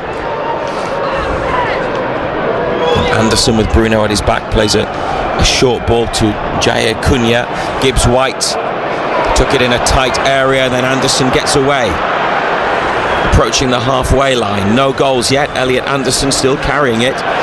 He's brought the ball a long way. Tonali goes to challenge, stops him making any further progress. He plays it back and then gets it again from Morato. Anderson to Ndoye, and Williams for Ndoye in the corner on the Nottingham Forest left. Botman out there with him, Trippier as well. Back it goes to Williams, sends it in with his stronger right foot. Byrne, big header away. Voltemada, it hit him on the chest rather than it being controlled, and Nottingham Forest win it back in the 12th minute. Morato, dink into the box to Gibbs White, chested down. Botman intercepts. Tonali takes it away out wide, gives it to Trippier. He's played it against Anderson. Tonali here with 2 red shirts on him is able to see it out for a Newcastle United throw, and they've given it straight back to Forest from the throw. Hasn't necessarily been the best start without it being terrible either. No, it's been a cagey start, hasn't it?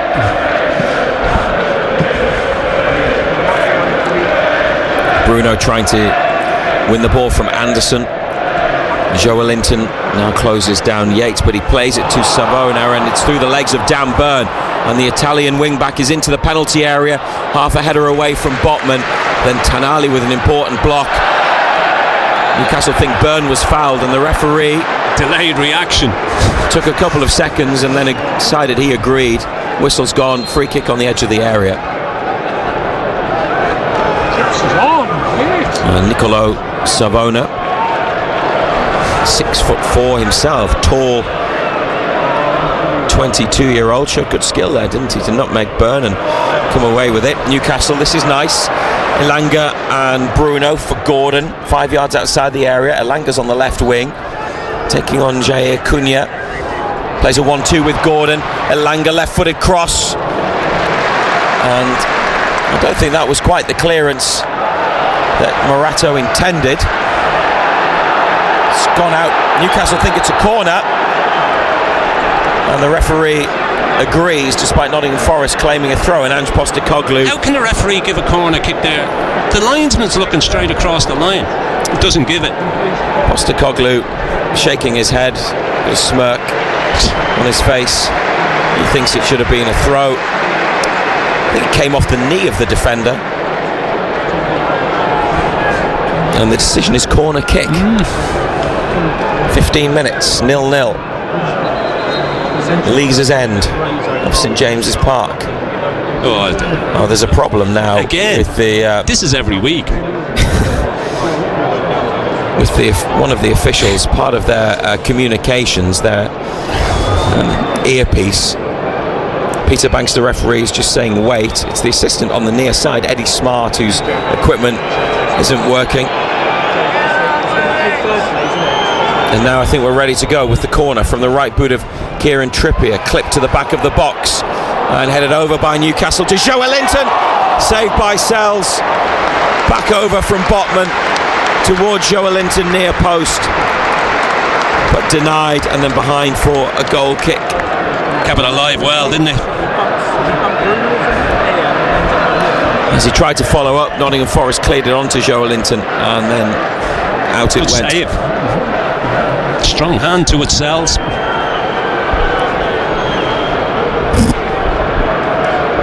Williams inside, Anderson edge of the area. Tenali first to that. Just quicker to it than Ndoye.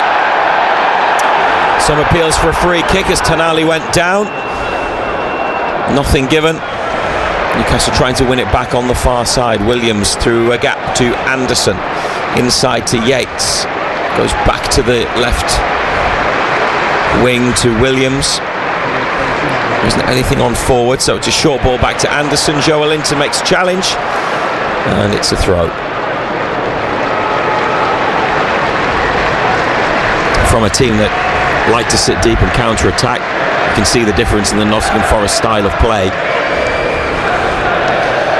A lot of short balls out from the back. Now a free kick awarded to the away side next to the halfway line on the left. Tenali, the guilty party.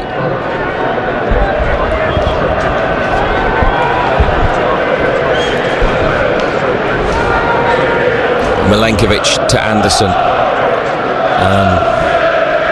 Back again to the big defender. Jay Cunha's clearance is closed down, and on the edge of the area he just gets it clear. Got away with it there. Up to Ndoye. Oh, well played. Holds off Chow. Good touch. And rolls it up the line to Gibbs White on this near right-hand side. Still 0-0 at St James's Park. Anderson, they've lost that to Joelinton, and he's seen the keeper off his line. And Joelinton, rather than lob him, has ended up just topping the ball, and it's gone, I don't know, about a couple of inches off the grass and wide. You don't often see goalkeeper out of his goal and somebody scoring in the bottom corner. Maybe he did try to get underneath it, but didn't quite get the technique right. No, it didn't work, that one, did it? Well, I suppose it could go down as a chance. He's had a couple of those. Joelinton, the header, and the first time shot in the box. Trippier looking for Elanga, who can't hold it. Morato won it, and Anderson carries. Anderson, edge of the area, goes down. Oh, wow. Free kick awarded to Nottingham Forest. Wonder whether he went down a bit too easily there as the contact came in. It's on the left, on the 18-yard line. Peter Banks gives himself time before making decisions. Soft. Had a good look there. And gave it the way of Nottingham Forest. A few black and white shirts around him, but he goes down easy enough, doesn't he?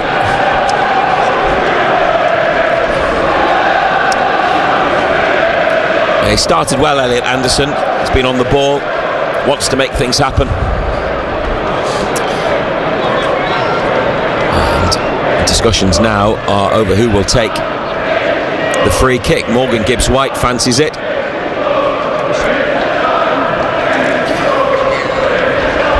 Also have Nico Williams there. Anderson is in the D. Newcastle have got every black and white shirt in the box, and a wall comprising Byrne, Voltemada and Botman. It's a big one. Pope's by his left-hand post. BBC Radio Newcastle and the BBC Sounds app. Nottingham Forest will be happy with the way things have started. Newcastle have to defend this. Don't want to be giving them any further encouragement or opportunities. Referee's not happy about something. Goes to the wall. Now retreats. He's pointing at somebody. There's pushing in the box. Tonali and Yates.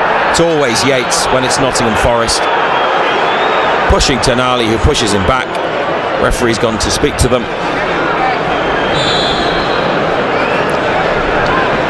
Now the free kick can be taken. Williams ahead of the ball. Gibbs-White to the left of it. Morgan Gibbs-White pushed away by Nick Pope. Was an effort that lacked power right into the centre of Pope's goal, and he was able to repel it. Cleared as far as the halfway line. Diagonal ball forwards. That'll be a Newcastle free kick this time. Bruno fouled after he won it back, and then he swings the arms up. The Gallagher end calls for more noise, and supporters do as he asks. 20 minutes played. What do you think of the opening period, John Anderson? Like the crowd sedate. It's been no real pace to it, has it?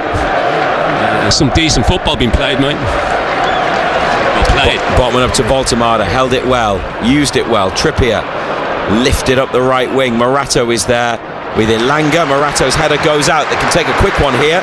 Elanga does to Bruno. Back again. They get another throw. 25 yards or so from the Nottingham Forest net. Ball is with Kieran Trippier, and it goes back to Malik Chow. Botman in the centre circle. Gordon pulls out to the near touchline. Byrne up to Joe Linton inside to Tonali. They almost lost it, Newcastle, but Tonali found a pass back to Botman.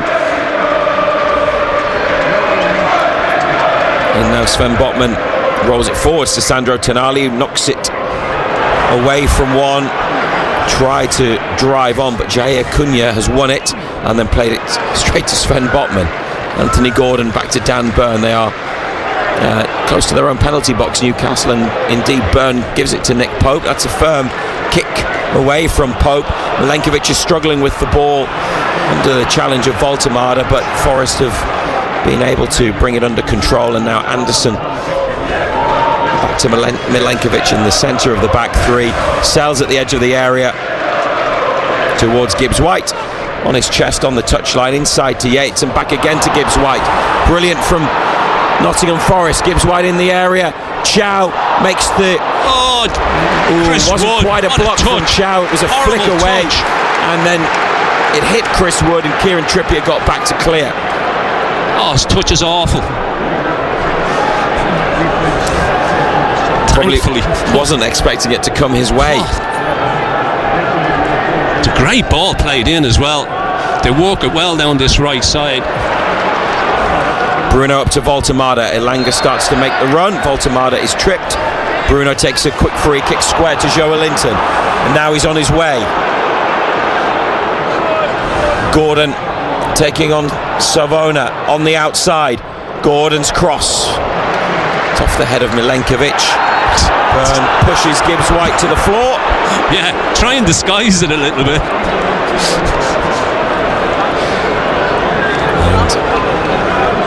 And some frustration setting in. 0-0.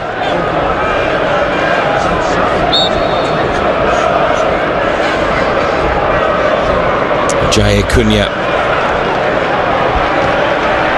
rolls it back to Milenkovic, and now to Sells.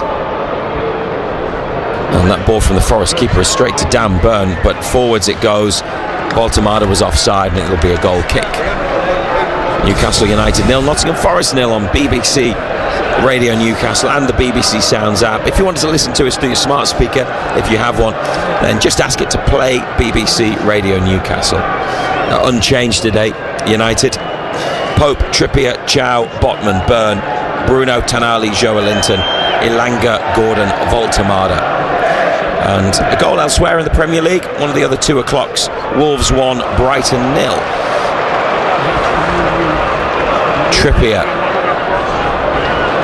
The line for Elanga, right on the touchline, back to Trippier. Played against the shins of Yates, and a throw which is taken immediately. Tonali to Elanga for Bruno, back through for Elanga, but cut out by Williams, and now Wood. Referee again delays the whistle, gives the free kick. Eddie Howe puts his hands on his head, this and is along exactly with Jason what he was Tyndall, like at Leeds. Goes to the 4th official, Rob Jones, to complain about that decision. This is exactly what he was like at Leeds. Every contact he blew up for.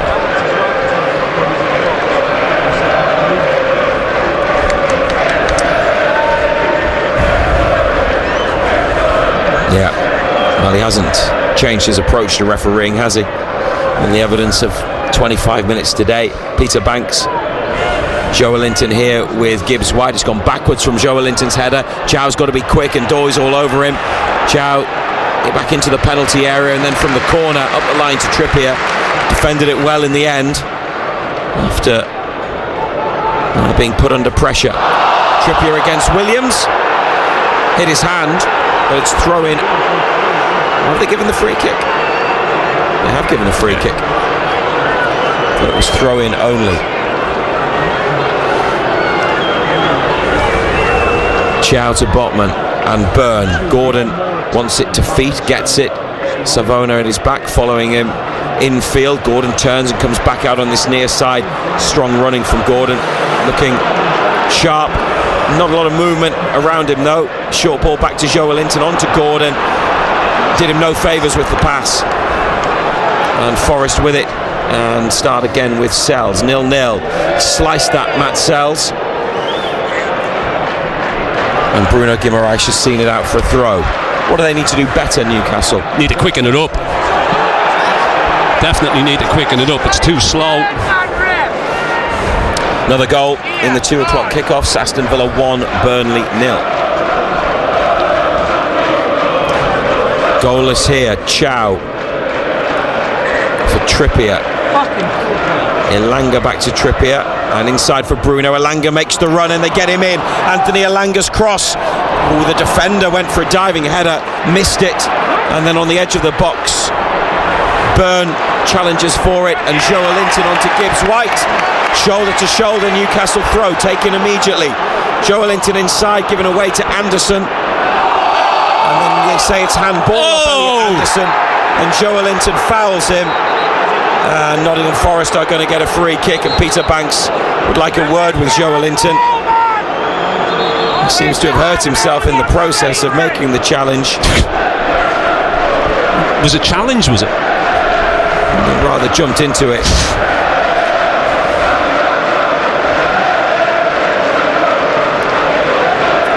And now the referee is explaining things to Joelinton, who does still appear to be hurt. Sent Anderson tumbling. Definitely hit Anderson's hand initially. Referee couldn't see that. Don't know why the assistant couldn't. Play continued. Now it's the Nottingham Forest free kick. They're trying to get Gibbs White in behind Dan Byrne, which they have, but Botman was covering, and then Chow clears from the middle. Gibbs White has it again from that clearance. 0-0. Forest had some decent moments in attack. Down this right side. Yeah, Gibbs White. They're getting in behind Dan Byrne.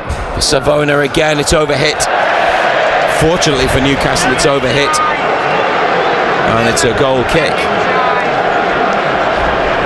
Pope rolls it forwards. Tonali comes to get it at the edge of the penalty area.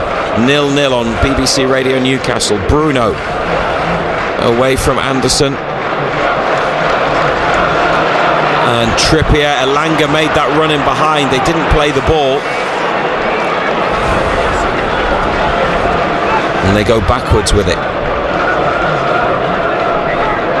Bruno caught late there, was he? Referee let it go. Then Tonali was fouled and brings it back for the challenge on Bruno. Botman to Chow.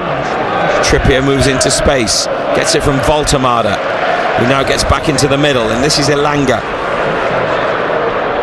running with it. Elanga goes for the goal line, and good defending. It's a throw next to the corner flag. Yeah, Williams did well, just kept his eye on the ball.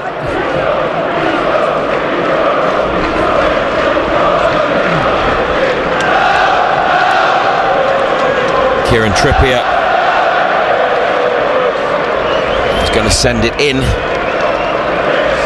Chow and Voltemada on the edge of the box looking interested, and there are players at the front of the 6-yard box as well. It doesn't go into the middle, it goes back to Elanga, then Trippier. Now a chipped pass for Bruno, who sends over a good ball into the 6-yard box. It's away by Forrest. Joelinton brings it down nicely. Tonali now to Gordon. He lifts one in. Forrest header clear, and then Ndoye controls.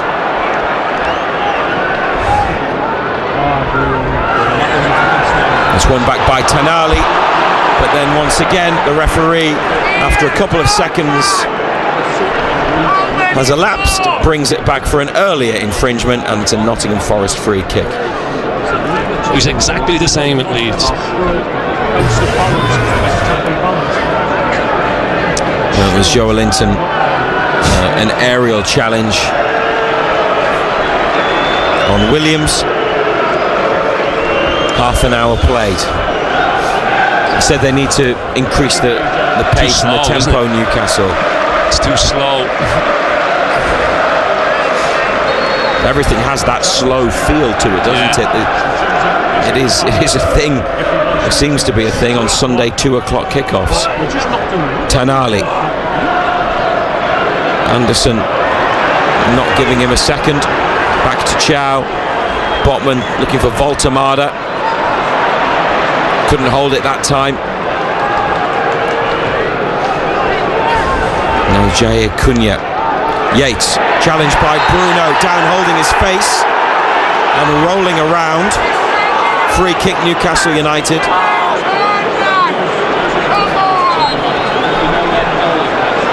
Well, you can see why it's a foul, but the rolling around, yeah, well, because of the contact, but I don't know if it warranted that. Bruno's still down holding his face. Where was the contact from the arm?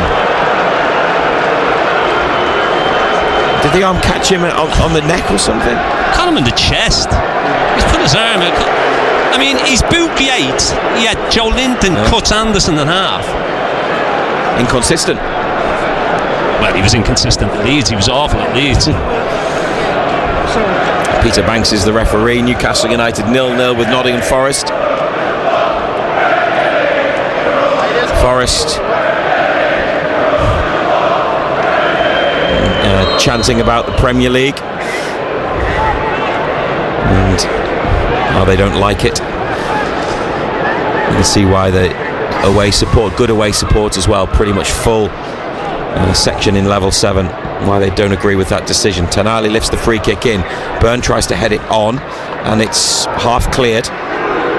Joelinton to Gordon. 3 red shirts there though. Gordon, he rolled it up the line for Joelinton, who held his position, and that move has broken down. It hasn't come together yet at St James's Park for Newcastle United. Goalless. Played 33 minutes, and trying to think of chances that they've had. The Joelinton shot, first time, comfortably saved by Sells, then the header that the goalkeeper was able to stop. That's about it. Yeah, there hasn't been many. Not seen much of Voltemada. He's had no service either. Elanga's been quiet as well at the right hand side. Not been able to get him in behind. Here are Forest now with Nico Williams, and a back heel for Anderson, who carries it on but is tackled by Tonali. And then Tonali is fouled by Williams as he brought it away, and he's been yellow carded, and he is furious with the referee. This referee's awful. He's absolutely abysmal.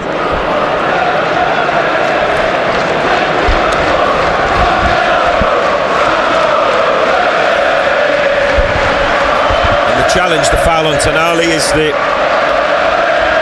cue for a loud rendition of his chant. Sandro ole, ole, ole. It needs to be more volume, but then there hasn't been a lot to get excited about yet. Maybe this. Elanga, they get him in behind into the corner, but the ball's beaten him. There's too much pace on the pass from Trippier. The right idea, but it was overhit, and goal kick for Nottingham Forest. And the Premier League's joint lowest scorers, Newcastle, are now the outright lowest scorers, because they went into this on 4 goals in 6 matches, which was the same as Villa and Wolves, and both Villa and Wolves have scored in their matches, which also kicked off at 2. And they've looked like a team that has scored 4 goals in 6.5 Premier League games this season.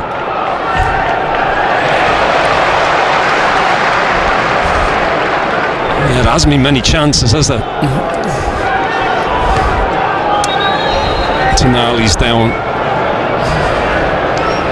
And Newcastle's medical team are called onto the pitch. Sandro Tonali is holding left leg. Left knee, is it? The ball was out for a Nottingham Forest throw following a Joe Linton challenge. Lewis Miley warming up.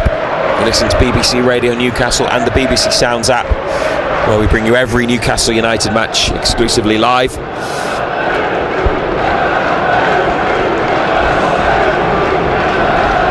If you want to send us a message about the game to be read out at half-time on X at BBC Newcastle, or through WhatsApp, put BBC at the start, and the WhatsApp number is 08000 321 333.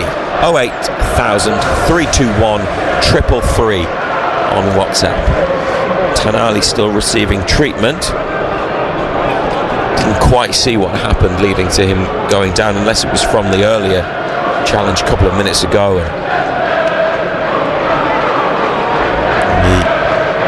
He was unable to keep playing.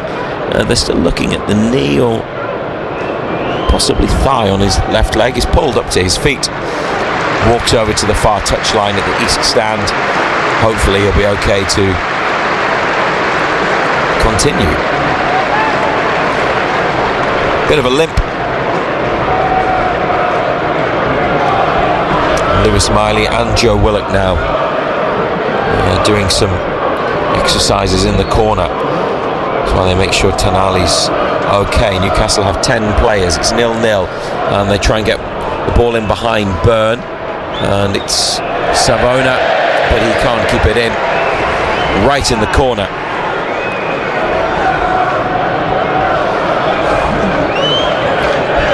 Goal kick for Nick Pope. Played square to Chow in the penalty area. Now Trippier inside to Bruno, who on the half turn whips it away. Voltemada closing down the ball back to Sells. Out to this near side. Bernard pushed on. Botman came out to challenge. It got away from Gibbs White, fortunately. Just let it run. What was always going to go out of play.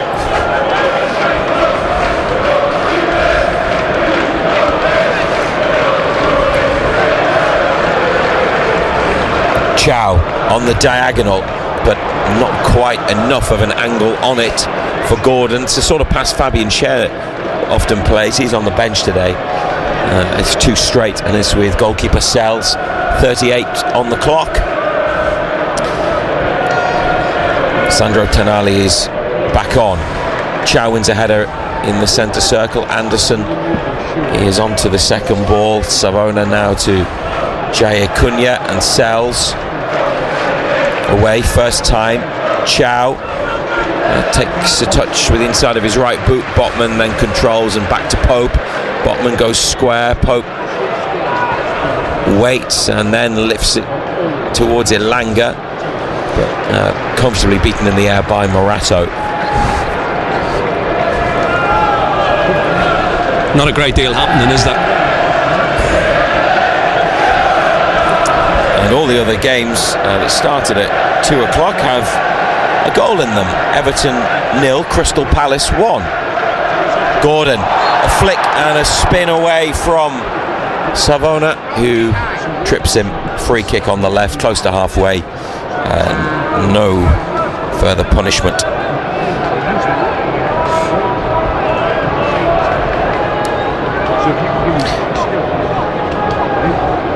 Botman with the ball, looking for Bruno. Player at his back, and it's Gibbs White now for Forest as they win possession in midfield. Sells takes it out to the right hand side of his area, and it's a powerful kick swung away. Botman's brought it down, but Chris Wood is there. It's a red shirt rather than a black and white one that collects the ball following Botman's touch, and now Yates to Williams, goes on the outside. Tonali sliding in, turns it behind. Nottingham Forest corner kick. Yeah, kept it well, didn't they? Yates, Yates wins it, feeds it left.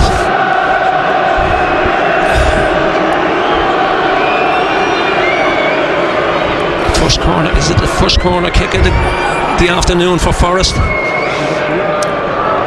Nobody on either post. No. Milenkovic around the back. Get hands on Dan Burn. Ball comes in now, and Pope gets a fist to it. That's a good punch, and Elanga on the near side tried to get away, and then trod on the ball. Forest throw into the box, away by Newcastle. Voltemada on his chest. Oh, that's lovely. Measured, cushioned pass over the head of an opponent for Tonali. Newcastle getting numbers forward now. It's exquisite from Voltemada. 0-0 with 4 minutes to half time. Bruno finds Gordon, edge of the area, onto Voltemada, but it's hit him and rolled away for Savona. Not the best back pass. Sells on a stretch in a bit of a hurry because it was going to go behind for a corner. Has cleared it out for a throw. Burn back to Botman on the halfway line. Joelinton comes to collect. Chow just behind the centre spot. Onto Trippier. Elanga 10 yards ahead of him, gets it, then returns it to Trippier. Inside to Chow, not really finding a way through Newcastle. Here's Bruno up to Tonali, flicked it and it's blocked. Chow then wins it. Joelinton got options, one of them Voltemada to the right. He's having his shirt pulled. Play goes on. Trippier from Voltemada's pass. Now Elanga back to Trippier. First time cross hung up to the near post, caught easily by Sells. The referee was right to let it go there, wasn't he? Yeah, we had the ball in a decent area. On this occasion, you give the referee a little bit of credit. Burn into his own penalty area. Pope forwards to Chow. Still goalless at St James's. Trippier to the feet of Elanga. Opportunity to run at Williams. Knocks it.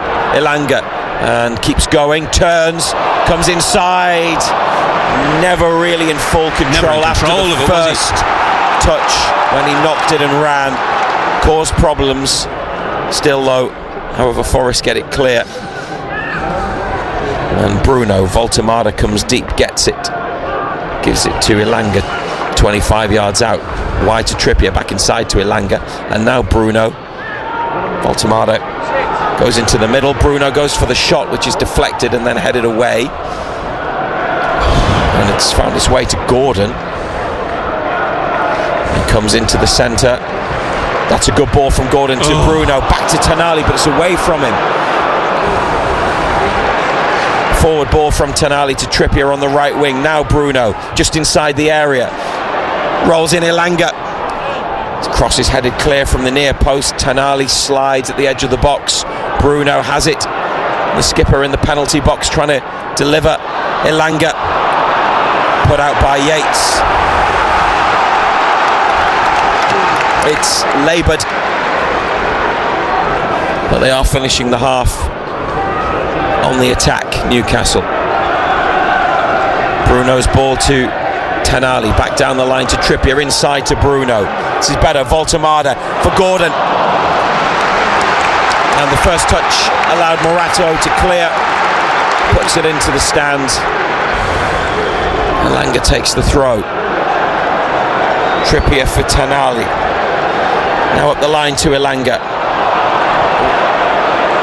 What's happened? Two balls on the pitch.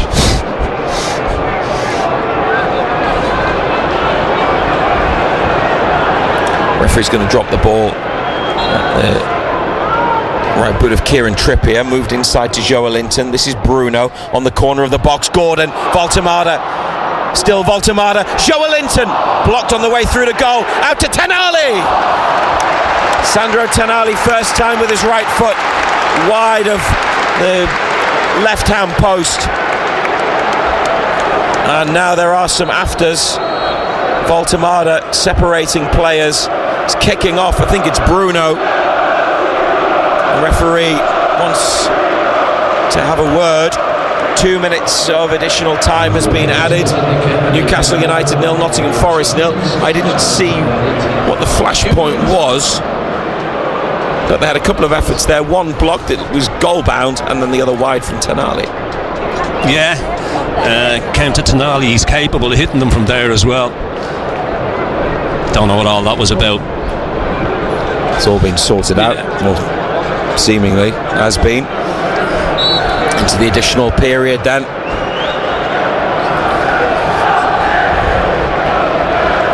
Not a classic. Sells onto the head of Dan Burn. Jay Cunha away. Burns flicked it back. Botman does well against Wood. And now chipping it into the middle for Bruno to Voltemada. Oh, what a pass that is on the volley to Trippier. Brilliantly done. Now Elanga leaves it for Bruno. And he can't get away. He's in the Forest half, facing the goal with 2 on him. And the visitors get it back and then clear. 0-0. Dan Burn makes his way forwards. Gordon drops in.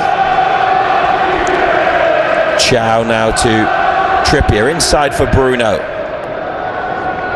Botman's available just ahead of the centre circle. It's Gordon who's in front of Botman, who gets it. Then on to Bruno again, dragged back looking for Joelinton, lifted into the box, headed away. Tenali nods it down. Elanga on the corner of the penalty area. Trippier, the cross is deflected behind for a corner. There's some appeals for handball. Don't know whether it was in the box. No, it wasn't in the box. Or outside the box. Nico Williams when he blocked it. Yeah, he was outside. Probably did hit the hand, but it's corner.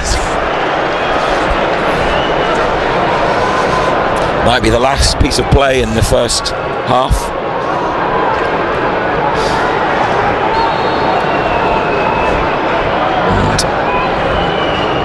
And from the right, Sandro Tenali, Dan Burn trying to get there. Forrest flick it away, and there is the half-time whistle from Peter Banks. It's goalless at St James's Park, and it hasn't been a particularly great game, John Anderson. No, it hasn't been a classic. Hasn't been too many chances. I think we've been pedestrian in what we've been doing. Need to up the tempo. It's too easy for Forest. Seeing the ball in front of them all the time, we need to get in behind them. They're getting a little bit of joy down their right, getting in behind Dan Bourne, but neither side have done enough, have they? Hasn't been, Sells has had a save to make from Joelinton header, but apart from that, it hasn't been a great deal in the game. Finally, for the moment, are you surprised by the way that it's been? And just watching Tenali come off last on his own, looks like he's still a little bit sore from maybe from the treatment that he had, which seemed to be on a knee problem. We'll wait and see, and hopefully he'll be okay for the second half. But after the other night, the problems Nottingham Forest have had, the way that they are moving to a new style of play, that surprised that it's been like this? Yeah, I expected more from us, I have to say. I thought after the other night we'd come into this, we'd be full of energy, full of buzz, but we haven't been. As I say, we've been very, very laboured in what we've done, but kicking down the hill second half, you never know. We'll bring you that second half live right here on BBC Radio Newcastle and the BBC Sounds app at the break at St James's Park. Newcastle United 0, Nottingham Forest 0. Scott Meakin, BBC Radio Newcastle. Now do me a favour, keep the screaming down to a minimum, because Naughty's boy band Blue are back. It's really lovely to be back together, touring around. We got a new album out called One Last Time, but we got a brand new 25th anniversary tour happening. It's a great milestone to have, being in this business, doing something we love. It's just a testament to us as a band and the music that we've created over the years that people still want to listen to and give us, the love that we've always had. We've always thought that we've grown up with our fans and we've been their soundtrack. It's a great gift for us from the fans. Scott Meakin, weekday afternoons from 2, BBC Radio Newcastle. Goalless then at St James's Park at half-time. Matthew Raisbeck and John Anderson back with full commentary of the second half in about 10 minutes' time, and we're hoping for a little bit more entertainment in the second half. Newcastle with the better of the chances. Nick Pope hasn't had a single save to make, but Forest perhaps looking a little bit more dangerous going forward than Newcastle have. But goalless at the break, as Matthew Raisbeck told you during that game, of the 4 games in the Premier League that kicked off at 2 o'clock, it is the only one that is goalless. So Aston Villa lead Burnley by 1-0. Marlon, after 25 minutes, giving them the lead. Daniel Munoz has given Crystal Palace a 1-0 lead away at Everton, that coming just 8 minutes before half-time. And an own goal from the Brighton goalkeeper, Bart Verbruggen, gives Wolves a 1-0 lead over Brighton at half-time. The final game in the Premier League today at 4:30 is Brentford against Manchester City. The East Anglia derby took place in the Championship earlier on today. Jack Clarke, formerly of Sunderland, scored the winner for Ipswich as they beat Norwich by 3-1. It had been 2-1 at half-time. Jack Clarke getting what turned out to be the winner with about 13 minutes left. 4 games in the Women's Super League today. They have all finished already. They all kicked off at 12 o'clock. Today, Leicester City equalised late on to draw 1-1 at home to Everton. It's a first win of the season for London City Lionesses as well. A very late penalty, 89th minute penalty, giving them a 1-0 win over Liverpool. Spurs beat Brighton by 1-0. Tanberg midway through the first half, the only goal of that game. And Aston Villa scored twice in the second half to beat West Ham United by 2-0. Games in the not the Championship anymore, the WSL 2, involving our 3 teams, all kicked off at 2 o'clock. The early game finished Sheffield United 3, Ipswich 2. In fact, I haven't quite finished yet. That's a 1 o'clock kickoff. They are into injury time. Ipswich are down to 10 players. Amy Andrews, former Durham and Newcastle striker, has scored twice for Sheffield United, who lead Ipswich 3-2 in the final minute or so. But the half times in the games involving our teams, Durham losing 1-0 away at Bristol City, Sophie Ingle with that goal. Newcastle United drawing 0-0 away at Crystal Palace. Palace did have a goal disallowed in that first half as well. And Sunderland playing at the Stadium of Light for the first time this season at home to Charlton Athletic, but Charlton it is who lead by 1-0 at half-time. In the other games, Portsmouth 1-0 up away at Nottingham Forest, and Southampton, a little bit of a surprise, 1-0 up away at Birmingham City. We will bring you all the reaction to those, and of course to the Newcastle United and Sunderland men's matches on breakfast tomorrow morning with Matt Bailey. Non-league wise yesterday, plenty happened. Gateshead, it was not a good afternoon for them at the International Stadium. It was the early kick-off yesterday. When we got the team news, we realised that 3 defenders and a striker were missing.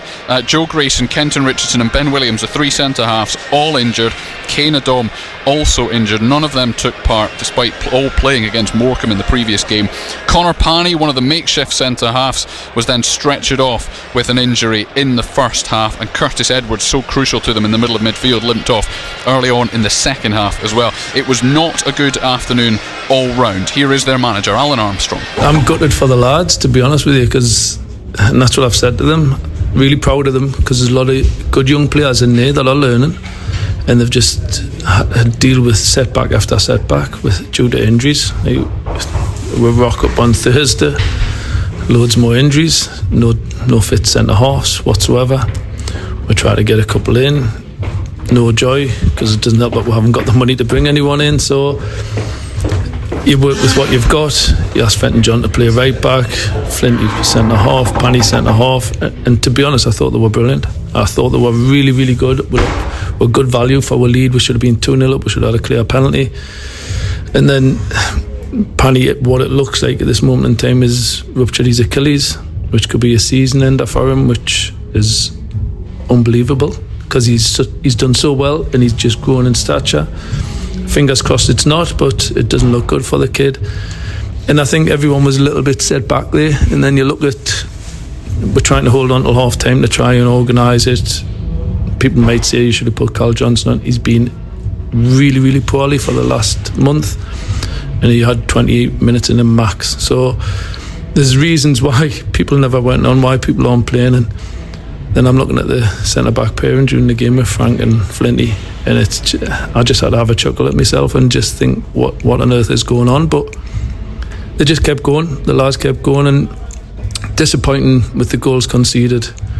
But when you look at our attacking play, we could have still got something from that. We missed some really, really good chances, and I've got to look at the positives. There's no point in being down about all the injuries. We've got to deal with what we've got, and with that team that we're finished with, we're creating chances against a National League team with 17-year-olds, 18-year-olds, 19-year-olds on that pitch. So, like I said, proud of the lads, and the fans should be. And I get that they're frustrated, but they should be really proud of what they're seeing on there, because they're giving everything, and there's young local lads fighting for the shirt.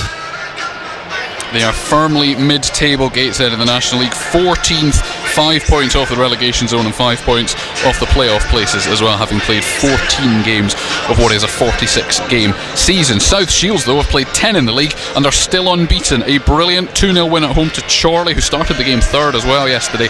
Dan Ward in the first half, Paul Blackett with a late penalty in the second means they are unbeaten in 10, 8 wins out of 10 as well. Just 4 goals conceded. I had a chat yesterday with their manager Ian Watson. Here he is first of all, on whether they are where he thought they would be after their first 10 league games. It's not something I really thought about, to be honest. When we came in, I didn't think where we'll be after 10 games. It was just kind of, we needed to come in and work with the boys and get them to try to buy into what myself and Carl want the team to look like, and that's all we focused on really. And then just trying to be as present as we possibly can and focus on each day and not really set any targets at all. Really, just be really present and enjoy what we do.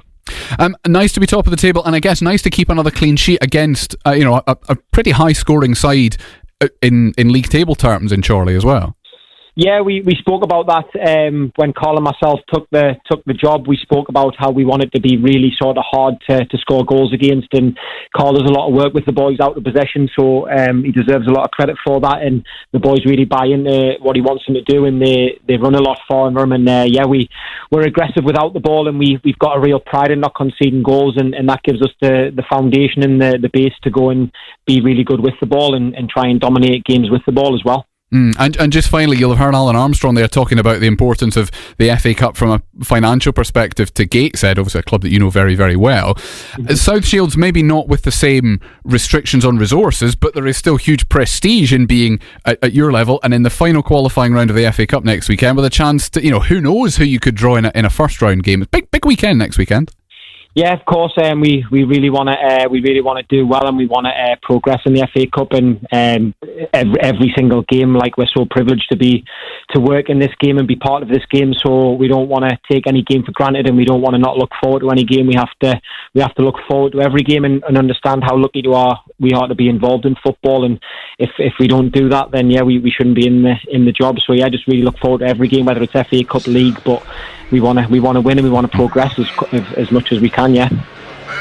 That's an FA Cup yesterday. Well done to Gateshead on their league victory. FA Trophy yesterday as well. Hebburn 2-1 winners at Whitby, and Dunstan 2-1 winners at home to Warrington Rylands in the third qualifying round. So they're both in the first round proper, the draw for which is made tomorrow. Newcastle Red Bulls were at Exeter in the Prem yesterday afternoon. The first away match of the new era, the first match since Steve Diamond departed as well. They ended though in a 38-15 defeat for the Red Bulls. Alan Dickens is the new head coach, or he's he'd kind of been doing that job anyway after, like I say, the midweek departure of Director of Rugby Steve Diamond. I am disappointed. I think at the end George McGuigan spoke to the players, you've spoken on the TV as well, just about the frustration that we let them in through our errors. Obviously that was a couple of the line-outs where we got the opportunity to put them under pressure, and we just allowed Exeter to win the ball and clear their line. So that was one of the frustrations. But as you said there's no taking away anything from Exeter. I thought they were pretty clinical today. And psychologically, what effect did the news about Steve Diamond moving on have on the players? Oh, there was certainly one of mixed emotions, but once that happened, they're professional, and in terms of psychological, we don't really know in terms of speaking to every single one of the players. But look, they're a professional group. We need to move on to the next game after today. And the next game after today, obviously, is Sale. Yeah. A good side, as we well known, and they're going to offer a physical, abrasive sort of challenge, aren't they? No, certainly, and I think if we watched that game against Bath last night, that was exactly what that was, and obviously the weather probably dictated that, and you know what you're getting from Sale. They want to come hard and want to be physical. And there's a lot of players still on the not available list, so who are you going to get back for next week? Not quite sure there. When you say not available list, obviously we've got players to come in who have been signed, and they'll add to the squad, no doubt. How important, last question, Alan, is it to get something from this block of 5 games? Because it's 5 Premiership games, or Prem games now, back to back, and it'd be pretty easy to fall away from the pack unless Newcastle start to pick up points. Hey, look, it's obvious. We enter every game, we want to win it. We want to be competitive, and getting something out of the next 3 games is what we'll work hard to do. Alan Dickens there, the Newcastle Red Bulls head coach. Just one more thing to tell you about before we hand back to Matthew Raisbeck. The Formula 1, the Singapore Grand Prix finishing in the last few minutes. George Russell taking victory from Max Verstappen, but a 3rd place finish for Lando Norris and a 4th place finish for Oscar Piastri. Enough for 2 things to happen. One, McLaren have sealed the Constructors' Championship title, and the other is that the gap between those two at the top of the Drivers' title race has now been narrowed to 22 points. There is nothing between Newcastle United and Nottingham Forest as we get ready for the second half here at St James's Park. To take you through that second half in just a moment, Matthew Raisbeck and John Anderson. Total Sport North East. Matthew Raisbeck and black and white legend John Anderson. BBC Radio Newcastle. Thank you very much.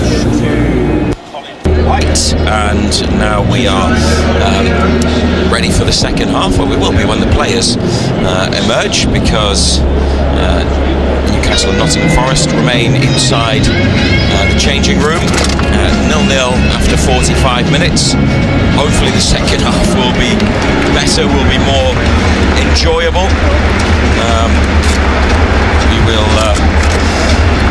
We will see. Here come United.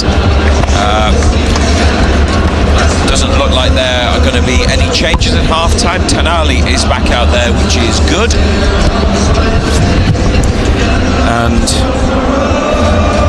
Nottingham Forest make their way back onto the pitch as well. Red shirts, white shorts, red socks. Newcastle black and white shirts, black shorts, black socks. Referee Peter Banks, who's wearing blue and black shorts and socks, is making his way towards the centre spot with the ball under his arm. He gives it to Bruno, and he can kick downhill towards the Gallagher end. Second half. Pope, Trippier, Chow, Botman, Byrne, Bruno, Tonali, Joelinton, Elanga, Gordon, Voltemada up against Sells, Jaya Cunha, Milenkovic, Morato, Savona, Anderson, Yates, Williams, and Doy, Gibbs-White and Wood.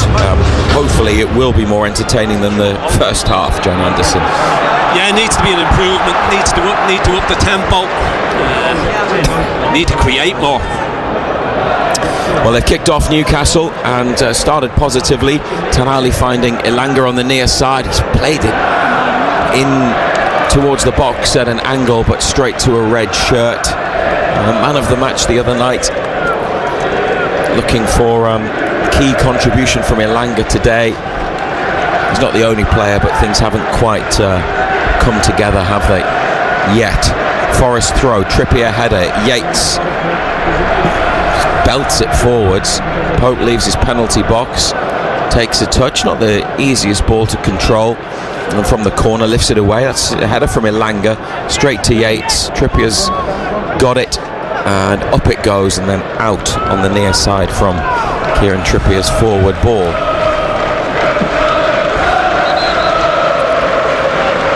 On the bench for United, Ramsdale, Cher, Lascelles, Barnes, Kraft, Osula, Murphy, Willock, Miley. Forest, Jean-Victor the goalkeeper, Murillo, Sangare, Hudson-Odoi, Dominguez, Igor Jesus, Hutchinson, McAtee and Bakwa. Sells outside the penalty area. Gordon closing down the defender Jair Cunha. Challenged by Byrne, away it goes, then back to Sells.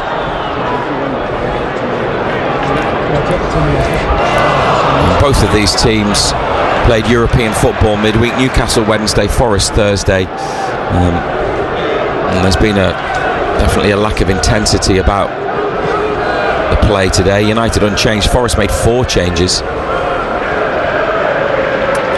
Tonali, Anderson on his shoulder, gets it back from Trippier, then Tonali looking for Elanga. Little flick back to Bruno. Now Joelinton in space, and his pass towards Gordon, who's managed to bring it down. Voltemada edge of the area, challenge there from Morato. They get it clear, and Bruno with a ball out to the left wing that goes away from Joelinton and out.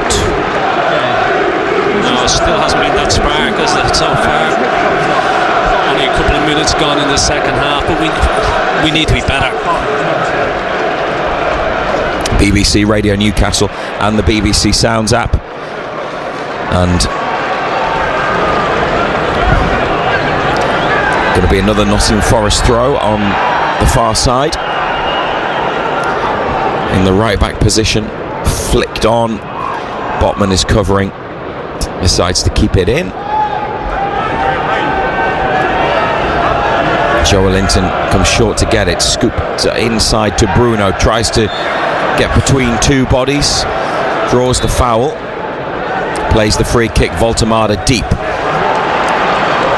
sends it out to the right wing. Elanga, low cross from Elanga, it's come for Anthony Gordon in the penalty area and it's blocked. Gordon's effort blocked. Got nothing on it though, did he? Forest on the far side, up the line, challenged by, or an interception by Chow, and cleared. Second time around, Botman and Trippier at the back can bring Newcastle forwards again. They've been positive at the start of the second half. Joelinton with a ball that's behind Gordon, but then Gordon's pass for Joelinton's forward run gets him into a decent position, and he wins a throw 25 yards out on the far left-hand side.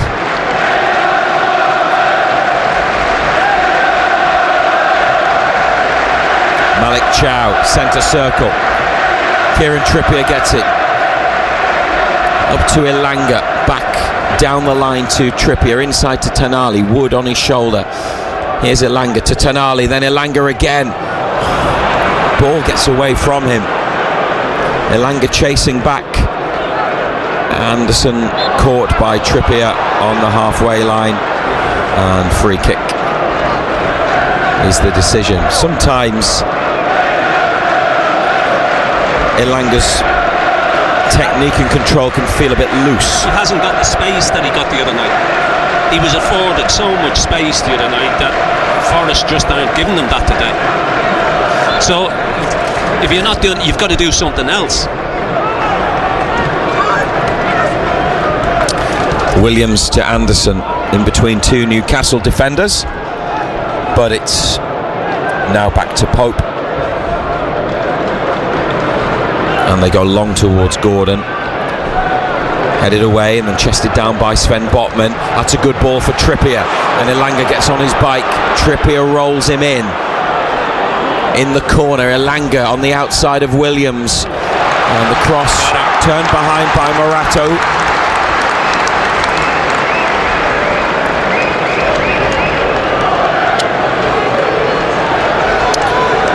Trippier to take it, forwards he goes.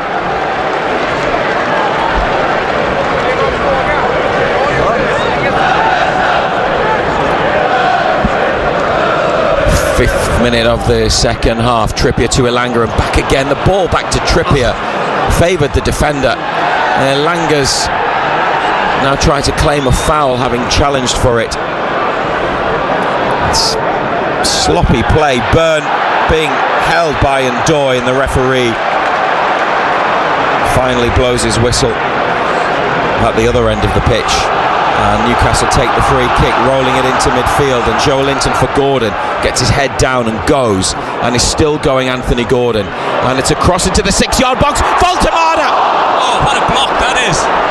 It hit the defender and fell nicely for Nick Voltemada, and following up, right footed, smashed it towards goal, and it's blocked. Maybe he should have scored, but great defending, big defending from Nottingham Forest, and it remains 0-0. Huge chance. Wasn't the greatest defending in the world, but free kick for Nottingham Forest. Challenge on the far side. Yeah, Dan Burns just gone straight through the back of Gibbs White.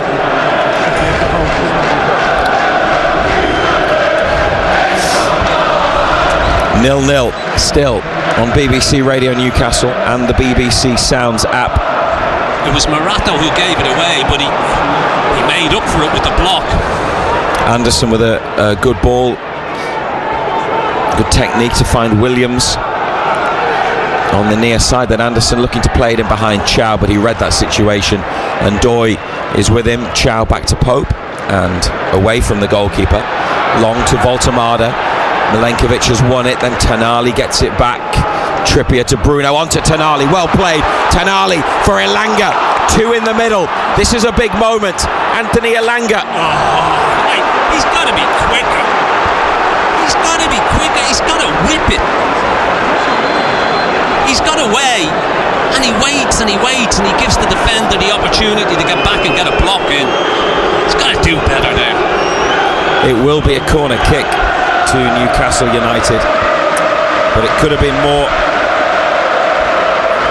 And Elanga once again in a good position, but just not quite the right decision. Barnes and Murphy warm up along with Miley, and Newcastle think that Morato is just wasting time. Jason Tyndall is straight to 4th official Rob Jones. Morato seemed to require treatment, but then didn't, and then decided to tie his bootlace while he was down. 54th minute, Tonali out-swinging corner kick. Byrne goes down in the middle, Forrest head away, Gordon back in, Yates with a clearance, then Gordon again. Chow can't take it under control. But it's a goal kick. It's all rushed. There's nothing being created. It's just referees saying wait. Was there a possible foul on Dan Byrne? Newcastle felt there might be. Referee telling Forrest to wait.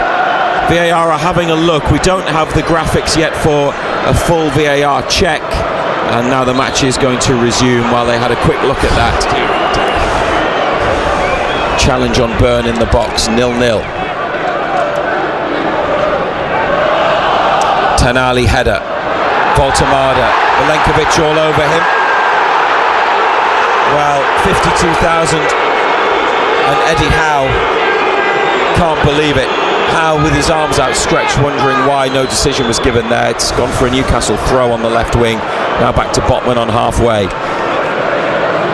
Diagonal ball towards Trippier, but beaten in the air by Nico Williams, and Dan Ndoye for Nottingham Forest on his way towards Newcastle's goal. Here's Ndoye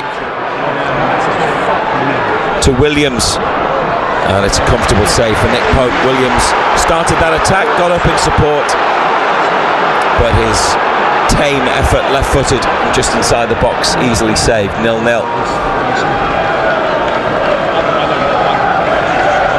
Bruno to Trippier for Joe Linton in the attack, and Elanga here heads for the line. Wins another corner. Well, that's a bit better from Elanga, a bit more direct in terms of making a decision and better control. They needed to do more, and they have done more in the opening 10 minutes of the second half. And that Voltemada, a bit more intent about it. And that Voltemada chance, the block, so crucial for Nottingham Forest. Looked like he was going to score again for Newcastle United, Nick Voltemada, and break the deadlock. Tonali's corner now. Chow's down in the box, and Byrne as well, edge of the area.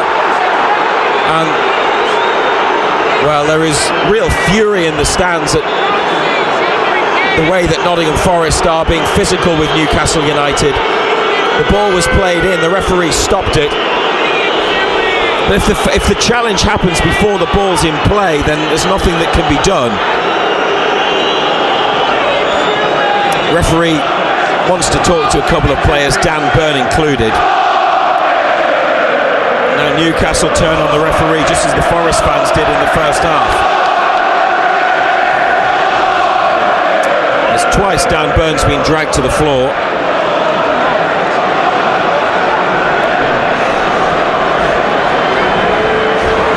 Ball wasn't in play, so they have to take the corner. Now they do from Tonali. Too high for Bruno in the middle. Trippier back out towards Tonali on his thigh. Nice first touch up to Elanga. Elanga has got away from Anderson and delivered the cross, but it's headed back out to the near side by the Forest defence, and Gibbs White's lost it to Joelinton. Trippier here into Chow, who's in midfield. Gets it back from Joelinton. Played nice football there, Chow. Tonali chips it in, too high for Voltemada. Not one of Tonali's better deliveries. Bruno then gets it back from Gibbs White, who stays down, but no foul. Dan Byrne for Bruno. Bruno! What a finish! Bruno Guimaraes with a big moment and a big goal for Newcastle United at the Gallagher end. Curled it away from Sells and into the far corner. Gibbs White was challenged in the build-up and stayed down. Forest appealed for a foul. Nothing was given. Byrne carried Newcastle forwards and Bruno finished. And the captain in the 59th minute makes it Newcastle United 1, Nottingham Forest 0. Well, that's the first real bit of quality, isn't it? Gibbs White went looking for the free kick, didn't get it. Play goes on to quality finish.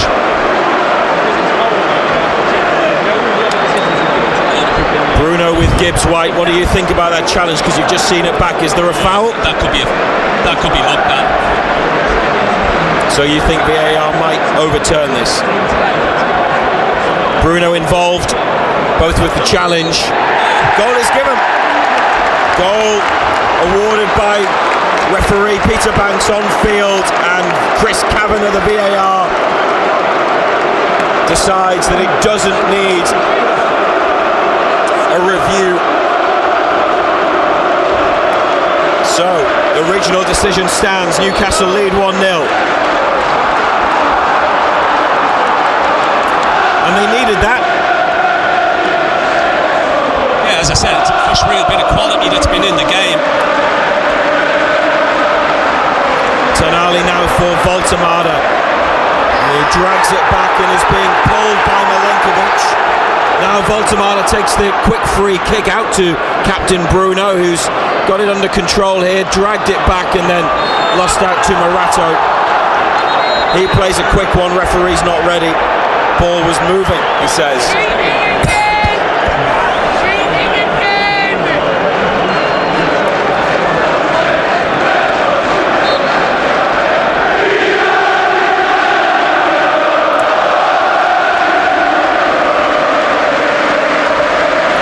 James's Park is close to full volume. Fans have been getting involved, getting annoyed about decisions and challenges. And that's often what helps turn things. You've seen it again, the build-up, the challenge. You've seen it from a couple of angles. Now Dan Byrne is behind Gibbs White. Bruno comes in from the front, makes a challenge to push the ball away, but then comes in. There's physical contact with Gibbs White. Forest win it back at the other end, by the way. Here's Gibbs White in the box. Byrne makes an important block.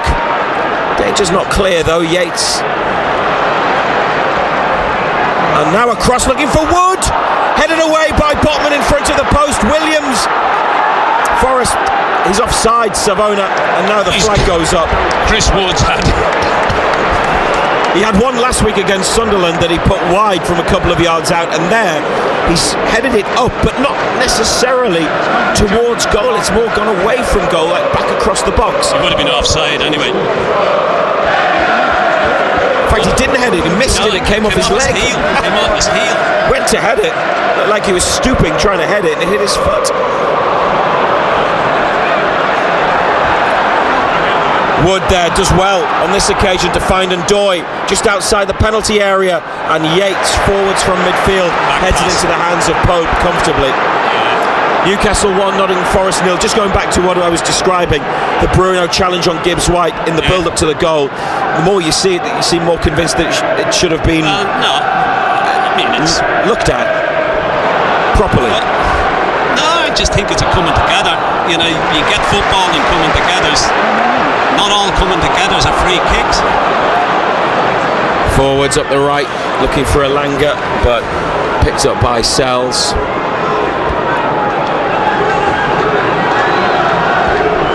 Morato straight to Trippier, headed to Bruno,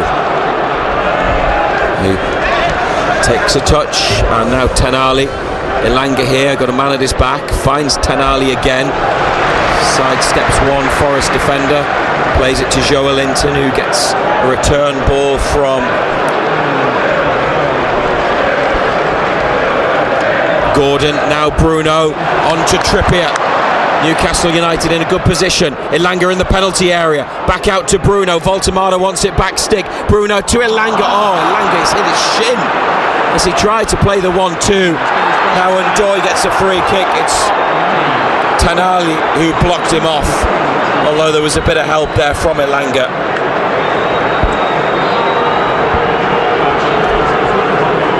BBC Radio Newcastle and the BBC Sounds app. There will be Nottingham Forest changes. In fact, there will be 3 of them any moment. 64th minute.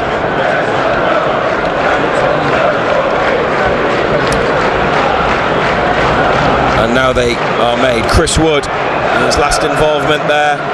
Bit of link-up play after he had that chance that came off his foot and went across the box. Replaced by Igor Jesus, the Brazilian international. Forest's top scorer this season with 4 goals. Yeah, I'm not surprised. It just hasn't happened for Woods today. Ryan Yates replaced by Callum Hudson-Odoi, the pacey winger, plays off the left, and Omari Hutchinson, signed from Ipswich in the summer, he is on. Now what they've done is they've changed their forward line.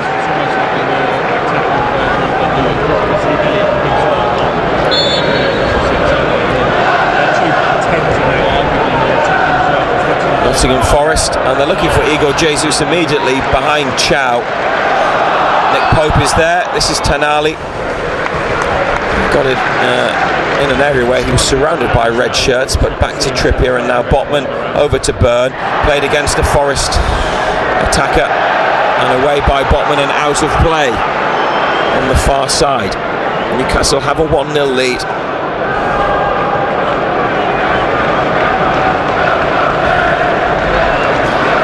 Milenkovic, Voltemada close by. Anderson finds a bit of space right side of central midfield. Sven Botman makes a challenge there on Igor Jesus. Elliot Anderson is quickest to react and has the ball. He's been everywhere, Anderson, hasn't he? Had a good game. He's played well, hasn't he? Hutchinson in the corner. He's left-footed, playing on the right. The little winger, but tackled there by the much bigger, physically imposing Joelinton, and it's a throw for Newcastle at left back. Barnes back out warming up. Riley, Willock and Murphy. Joe Linton's got the ball from the throw back to Byrne. Voltemada can't get near it. Jay Acuna heads away. Joe Linton with it now. And Tonali up to Voltemada. Oh, helped on beautifully for Bruno. And then into the path of Gordon. Good Newcastle attacking play. Gordon for the goal line. Delivers the cross. Oh, Elanga was close. But Morato just got his head to it. Then Gibbs White got up and headed clear. And Bruno made contact in the challenge. This referee is atrocious. He's awful. 1-0 to Newcastle, now 2-0 to Aston Villa. Doniel Marlon with both. Villa 2, Burnley 0. Palace still 1-0 up at Everton through Daniel Munoz's first half goal. And the own goal from the Brighton goalkeeper, Bart Verbruggen, means that it's still Wolves 1, Brighton 0. 4:30, Brentford versus Manchester City. Botman went for a challenge there and the ball went through to the Newcastle back line. Now it's forwards, Voltemada trying to win it. And what's that free kick for? No idea. Forest take it, then they get it straight back to Newcastle. Trippier to Elanga, taken down by Morato, who will get a yellow card. Close to the corner of the penalty area. Just wanted to see Elanga get away and get into the box. Morato wasn't going to allow that to happen. Barnes and Murphy are being readied. It's scrappy and stop-start and frustrating because of that. The constant whistling of the referee. Free kick though, midway through the second half and with a 1-0 lead. Just to confirm, Forest took off Yates and Doy and Wood for Hudson-Odoi, Hutchinson and Igor Jesus.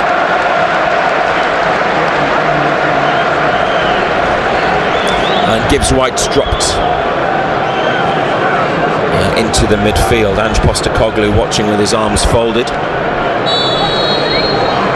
Never looks happy, no matter what the situation is, but you can understand why. 7th match in charge and Newcastle are in front. Tonali takes the free kick. It's flicked away. Gordon's the player to get there, just outside the box. A couple of step overs. Oh, then tackled. They've got to get black and white shirts back here. Gordon lost it in a bad area. To be fair to him, he's made a block and the ball's gone out. And it gives Eddie Howe the opportunity to make 2 changes. And Anthony Gordon is going off in one of them, replaced by Harvey Barnes.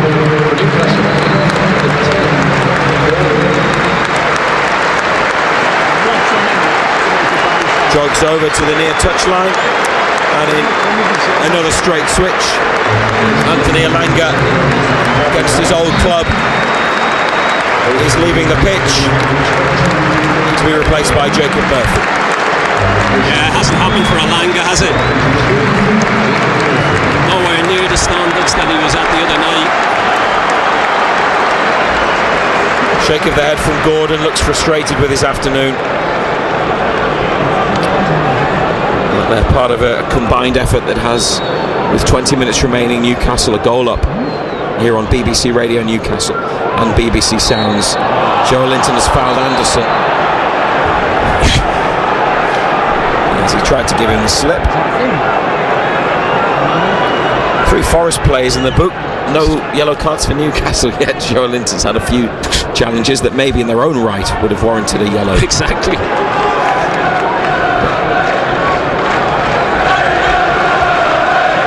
Forest up this near touchline. Williams, he was under pressure. Wasn't the best ball to him. It's gone out for a United throw. Trippier next to the bench. This is the 7th match in a 23-day period. Trippier and Tonali, lovely play. Lifting the ball up, heading it to each other. They now look for Bruno up the line. Forest have it back. And Anderson to Williams. It's gone out, and it's a throw for Newcastle United, middle of the Forest half. Now they return in 13 days' time away at Brighton, and then it's 7 matches in another 23-day period. Just playing every 3 or 4 days at the moment, with Europe and the League Cup on top of the Premier League.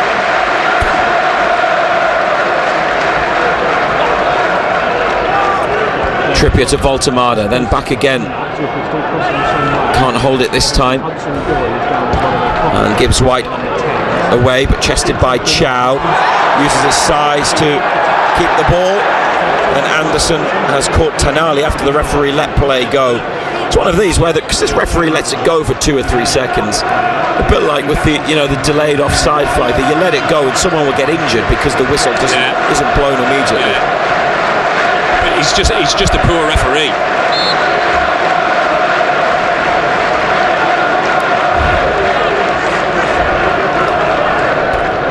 Murphy round the corner away from Bruno, who pushed on. Morato to Milenkovic, dispossessed by big Nick Voltemada.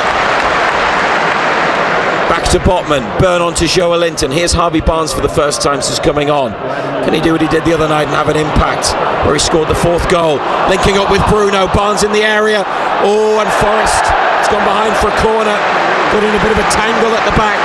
Goalkeeper and Milenkovic. Newcastle corner kick on the left. He's wanting his goalkeeper to come and pick it up. He's right as well. He should get there an awful lot quicker, Sells.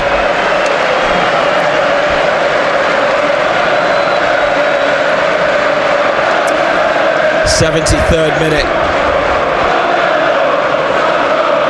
Dan Burn and Nick Voltemada standing in front of the goalkeeper. Bruno round the back. Joelinton makes his move to the front post. Tonali's corner, header by Igor Jesus, substitute striker. Murphy to Trippier, the furthest player back, centre circle, diagonal ball looking for Sandro Tonali. Oh, Tonali! Oh my goodness! Tonali volley off the inside of his left boot. It may well have been the sort of ball you expected to turn into a cross, but it very nearly dropped in and Matt Sells had to tip it over. Yeah, he's trying to cross that, isn't he?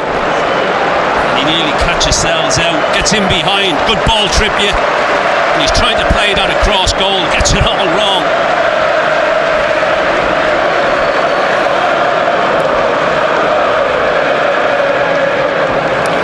Well, Tonali there off his left boot, and now the corner he's going to take with his right, out swinger to the back of the box. Malik Chow, Voltemada, did that go in? No, it's hit the underside of the bar and come out, and the goal line technology says no goal. It remains 1-0 to Newcastle. Couple of opportunities in there, and now a free kick for Forest in midfield. Let's go back through that. Voltemada, he's had 2 big chances, one was blocked, and there it crashed off the underside of the bar as it came to him about, 6 yards out. Hit the underside of the bar. The entire ball didn't cross the line. No, big chance.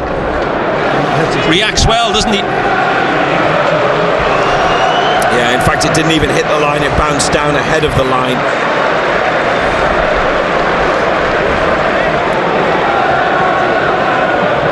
Free kick for Nottingham Forest, 75 minutes played on BBC Radio Newcastle. You'll be able to discuss the match with us tomorrow night on Total Sport between 6 and 8.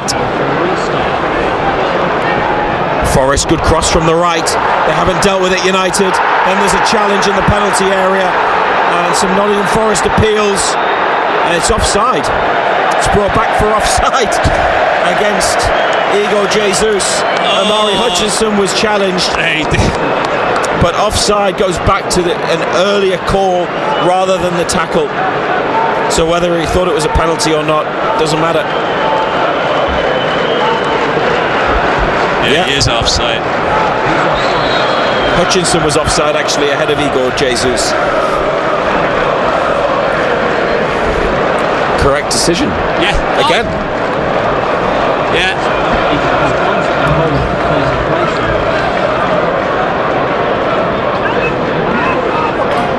Burn with a header. Bruno on. Voltemada has come off his shoulder, but he's tried to take it down under control and being wrestled. trying to fight his way back. Forest are able to give it to the goalkeeper. Sells. It took a long time over that, and then lifted it onto the head of Malik Chow. Tanali here for Jacob Murphy on the near touchline. Newcastle lead 1-0.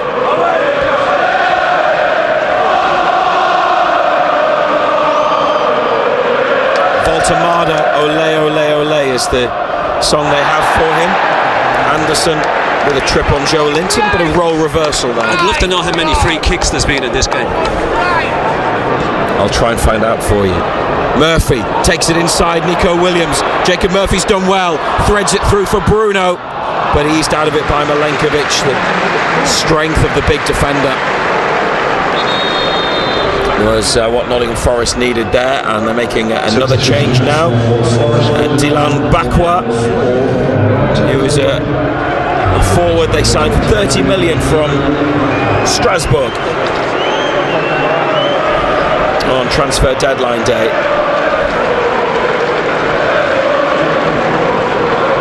They've gone to a back four. And they've taken off Morato. Yeah.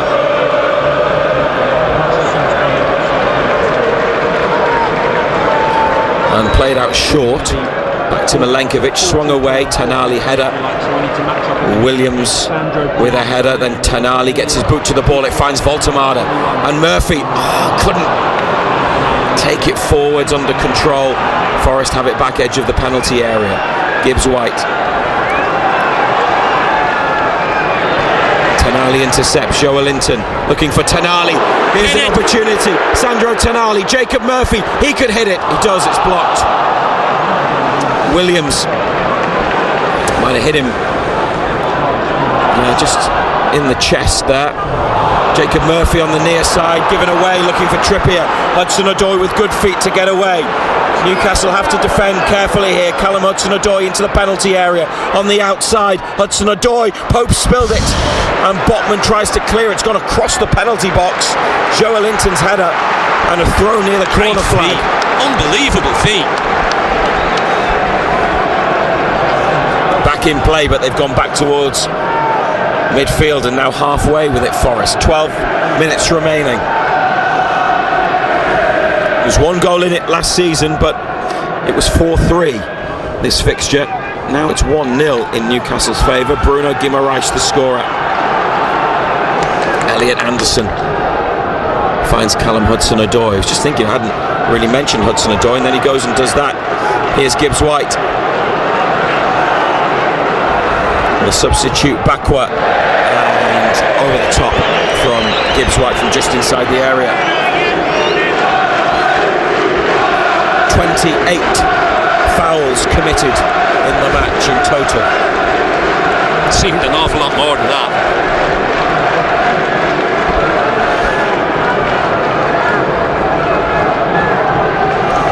Do you want to know what the expected goals is? Not really. You're all right. No, not really. Okay, you can leave that one. It's not one of your favourite stats. One of the metrics they apply. It's to do with chance quality, but they call it expected goals. This is Tanali. Murphy looking for Bruno. Forwards. Voltamada trying to get in behind Jair Cunha, and the defender was struggling to deal with Voltamada's presence. It's a throw on the right wing for Newcastle, about 15 yards out.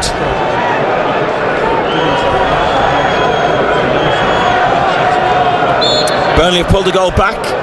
It's Aston Villa 2, Burnley 1, and Everton have equalised against Crystal Palace 1-1 in that game. Kieran Trippier with Newcastle's throw, short to Joe Linton. Nice control, back to Murphy. Great ball in! Oh, what a big save from Sells to deny Malik Chow a first Newcastle United goal. Sells just made the block, it hit him. He was in the right place. Now Murphy whipping it in. Barnes is in. Harvey Barnes, another big save from Sells.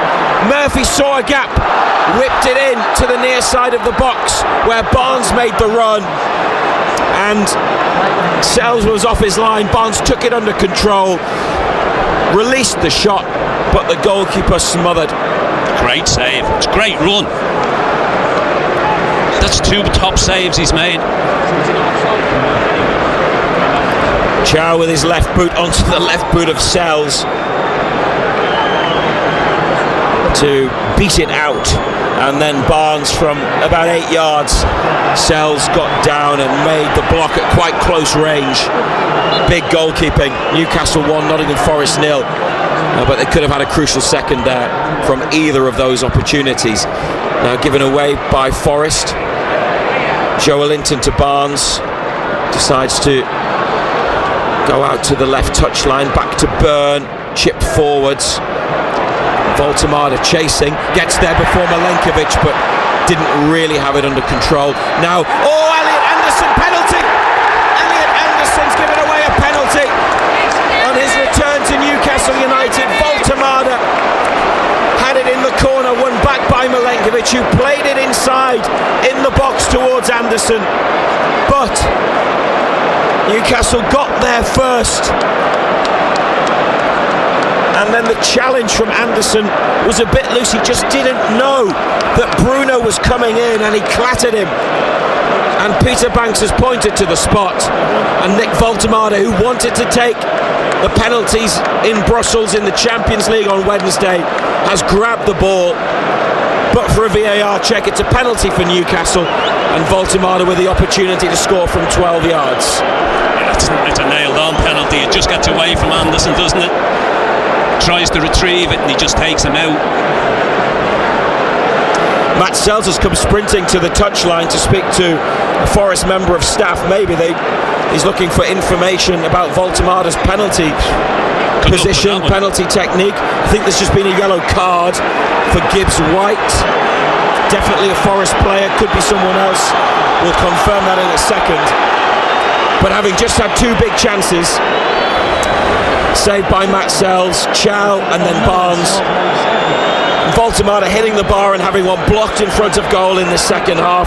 They could have been further ahead already. Now they've got a penalty kick at the Gallagher end, and it's the new boy, Big Nick, with a penalty kick against former Newcastle United goalkeeper Sells, who's moving across his line. In the 84th minute, hands on hips, Voltemada, Gallagher end. Nick Voltemada into the top corner. What a confident penalty. Sells didn't even move. And Nick Voltemada has scored in his first 3 Premier League appearances at St James's Park, emulating Alan Shearer and Les Ferdinand. They are the only 3 players to do that in esteemed company. Their record signing, who has made an impressive start in black and white, and it might be the goal that delivers 3 points. It's Newcastle United 2, Nottingham Forest 0. Oh, it's a quality penalty. He just tucks it in that top right hand corner. Sells never moves. Boom. Brilliant. The game here last season, do you remember Isak took a penalty and he almost Penenke'd it, and Sells didn't move either, and he was in the middle of the goal and it went over the top of it. Yeah. It was a curious approach in terms of the goalkeeping, because it was almost beyond him before he moved, and there he didn't move either, but it was in the corner. He was never getting that. 2-0. I mean, they've had big chances in the second half, so it's good that they've finally been able to take one, even though it's come from the penalty spot on there. Yeah, Sells has made a couple of top saves. Been better second half. Mind you, they had to be fair, because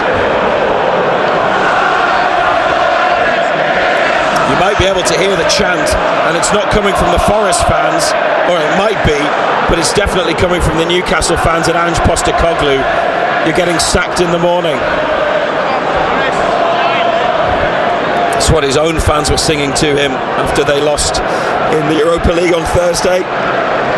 They also were singing in praise and support of former manager Nuno, who left his position after a breakdown in relationship with the owner, Evangelos Marinakis.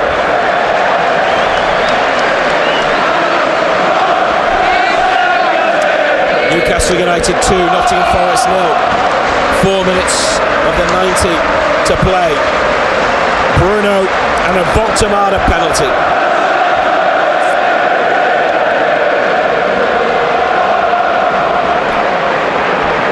A good record against Nottingham Forest in recent times. It's looking like it's going to be 7 wins out of 8 against them and 4 in a row.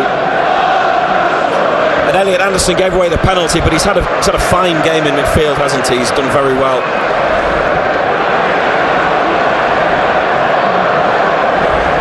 So unfortunate for him, but he's played to a high standard again. The penalty, it's just got away from him.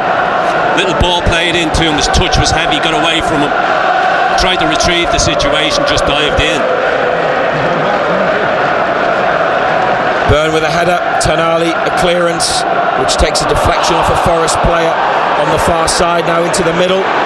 Gibbs White slid in and just beat Jacob Murphy to the ball, and now Nico Williams. Eddie Howe waving frantically at a couple of his players.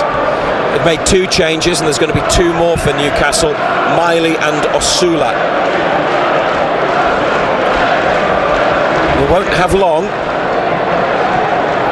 Here's Anderson making a run. They try to find him with a left-footed ball curled in from the right wing. Pope picks it up, rolls it out to Tonali quickly. And they try and make their way forwards, but then they come back, Newcastle. Up to Voltemada. His first touch was good, but not good enough to keep in possession. Milenkovic nicked it. Looks like he's starting to tire. The German, that might be why Osula is going to come on next time the ball goes out. Only 2.5 minutes of the 90 remaining. Eddie Howe with some lengthy instructions for Lewis Miley. Hudson-Odoi's in the middle here for Forest, and Anderson out left wing. Up the line to Williams, back to Anderson. 2-0 Newcastle lead. Gibbs White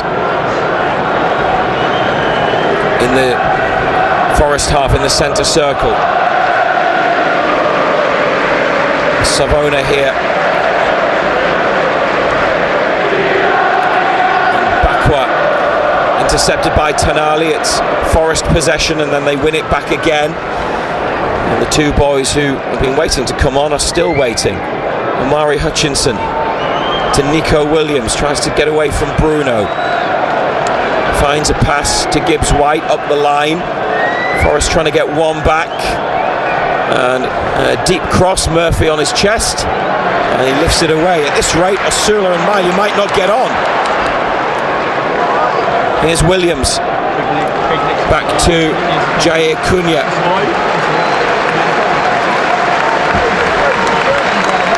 Milenkovic out to Hudson-Odoi, away into the corner and away from Trippier. Hudson-Odoi into the penalty box. Hutchinson laid off for Gibbs White and Anderson, and wide to Hudson-Odoi again. Deep cross caught by Pope, patted down by Pope, and then gathered at the second time of asking, and he rolls it out square. Osula looks up at the sky. They've been waiting there for a couple of minutes. Here's Harvey Barnes on a run. Milenkovic with him. Barnes takes control, and Matt Sells keeps it in. 30 seconds now to play. Eddie Howe's gone to William Osula with some instructions. He needs to get on the pitch to carry them out. Gibbs White back to Sells. Tonali closes down. It's on the far side in the corner for Forest. Played into Milenkovic. William Osula asks how long is being added. Gonna have to get the numbers board up before those 2 can come on. Williams into the centre. Equaliser for Brighton. Molineux. Wolves 1, Brighton 1. Late goal there. Newcastle 2-0 up here on BBC Radio Newcastle. A minimum of 6 additional minutes. Williams deep cross, looking for Anderson. Trippier header. Will that go out? Yes, it does. And finally, we can make changes. Kieran Trippier's been caught in a challenge We've now entered the first minute of the minimum 6. Here come the substitutions. Lewis Miley on for Joelinton, who somehow escaped a booking today. Unbelievable. And Nick Voltemada, 4 goals. He's their outright top scorer. He leaves the pitch. William Osula, his replacement. And Osula's got 3 goals himself. Did well for Barnes' goal in Belgium, didn't he, Osula? In the Champions League. Yeah, he'll only get better and better, won't he? His penalty is a quality finish.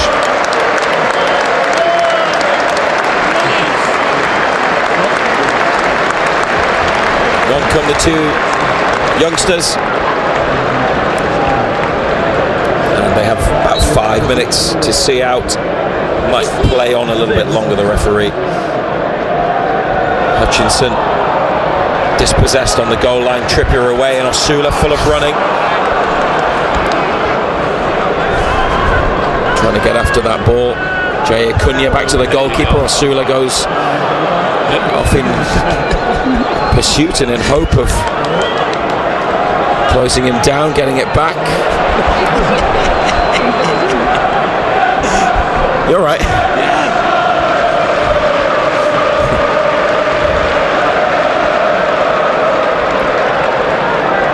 Dylan Bakwa on the right wing for Nottingham Forest. And Gibbs White, Miley in front of him, goes square to Anderson. All black and white shirts behind the ball. Don't want to concede one now. Here's Bakwa. It's a good looking cross. Trippier, it's hit him, and he's been able to scoop the ball clear out for a throw. Could have been a worrying moment, but Kieran Trippier reacted. Gibbs White now to Milenkovic.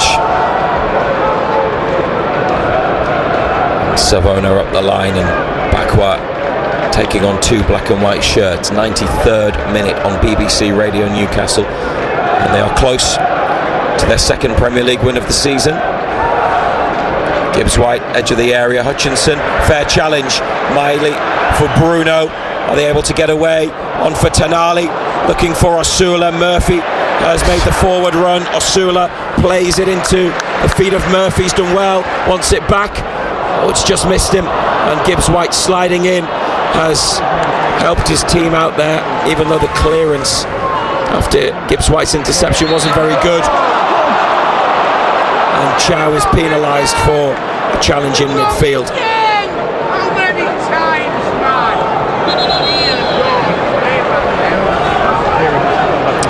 Crystal Palace's unbeaten run looks like it's going to end. Everton have just scored a late second. 2-1 to Everton against Palace. Trippier takes control on his chest. Back to Pope. And plenty of height on that. It almost reaches halfway. Anderson heads on. Chow wants his keeper to come. And Pope does, near to the right corner of the box. Newcastle 2, Nottingham Forest 0. Remember, Total Sport back tomorrow on BBC Radio Newcastle and BBC Sounds from 6, with plenty of reaction, and you can phone in to have your say on the match. And if you can't listen to the show live or want to catch up, search for Total Sport North East on BBC Sounds. It's a Forest throw on the right in their half of the pitch back to Sells, who made a couple of big saves.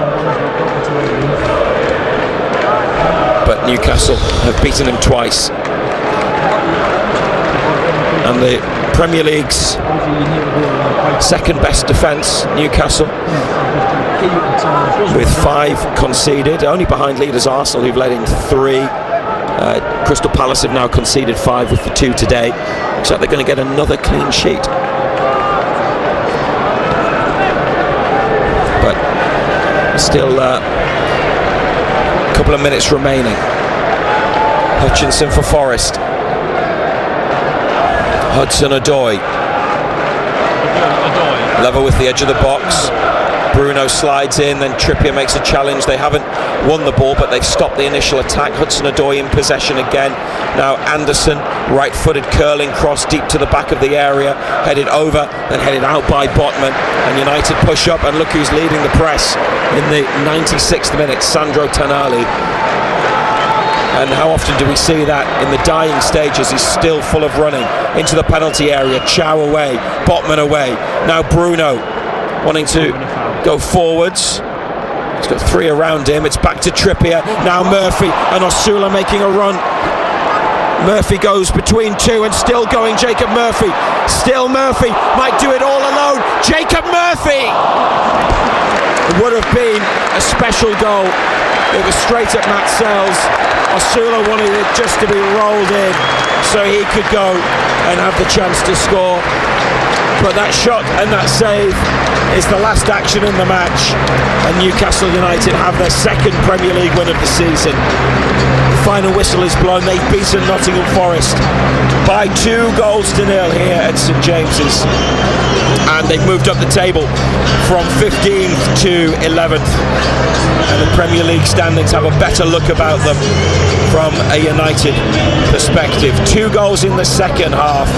Captain Bruno Guimaraes with the first. Forest complained about a foul in the build-up. Nothing given. VAR happy. And then a penalty from Nick Voltemada after Elliot Anderson caught Bruno in the box. 2-0 John Anderson.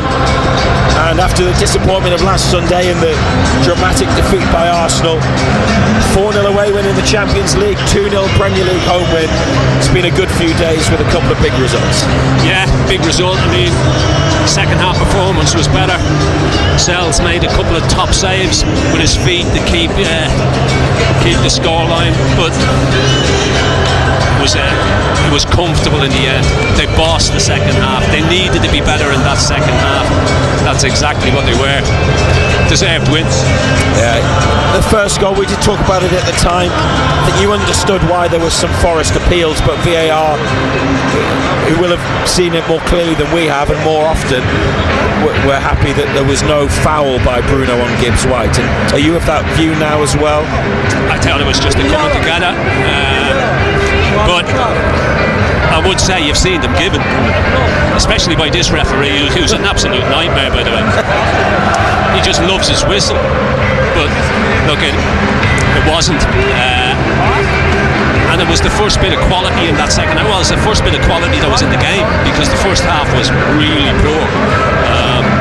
Second half we livened up a bit, and as I say, deserved the winner, to be quite honest. And the penalty was a clear penalty. Unfortunate for Elliot Anderson, who played very well against his old club. Yeah, no complaints. I mean, his touch has just got away from him, and he's just dived in.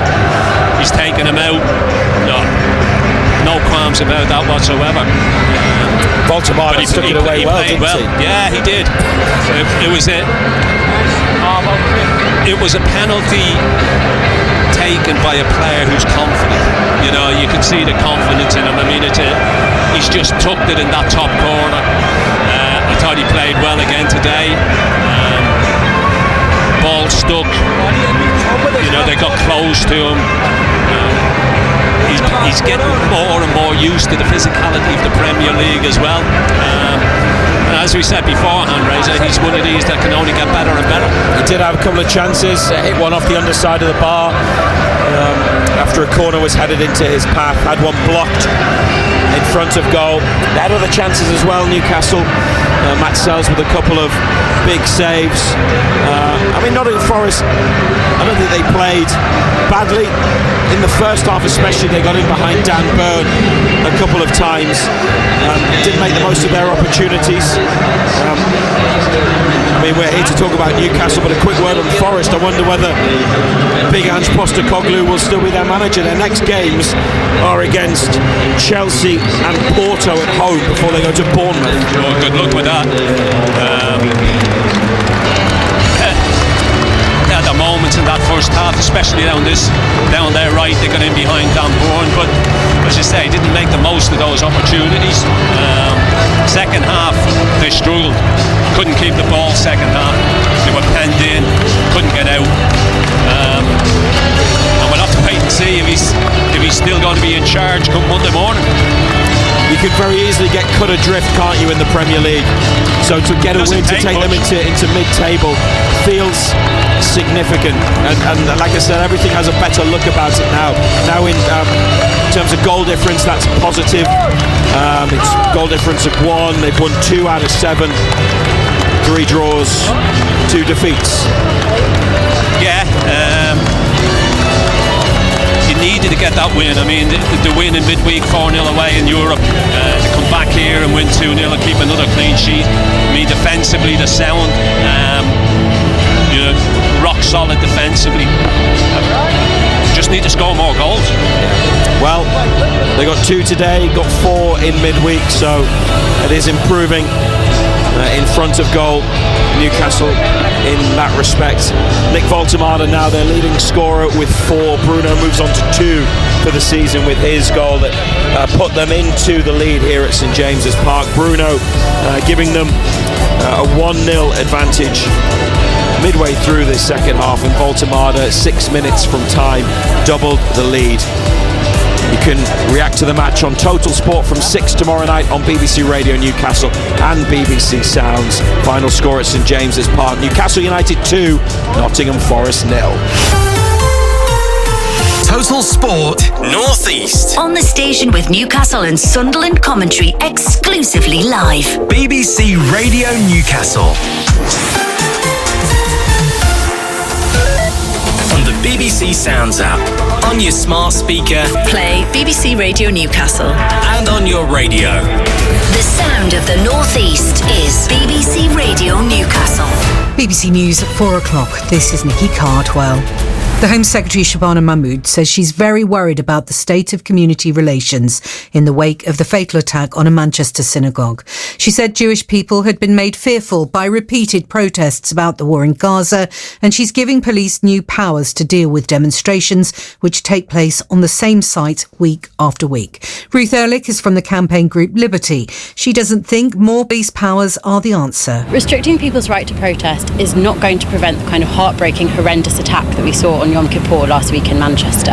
What it will do is make it harder for people to make their voices heard, and this comes in the context of huge powers being handed to the police by various Home Secretaries, many of them over the past 5 years. Today's announcement is not going to help any of that.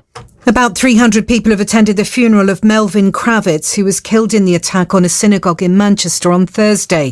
The service was relayed over loudspeakers to crowds of people outside the venue. President Trump says it will soon be clear whether Hamas is genuinely committed to peace in Gaza. The group has responded positively to parts of Mr. Trump's plan for an end of 2 years of fighting, but has not yet agreed to disarm.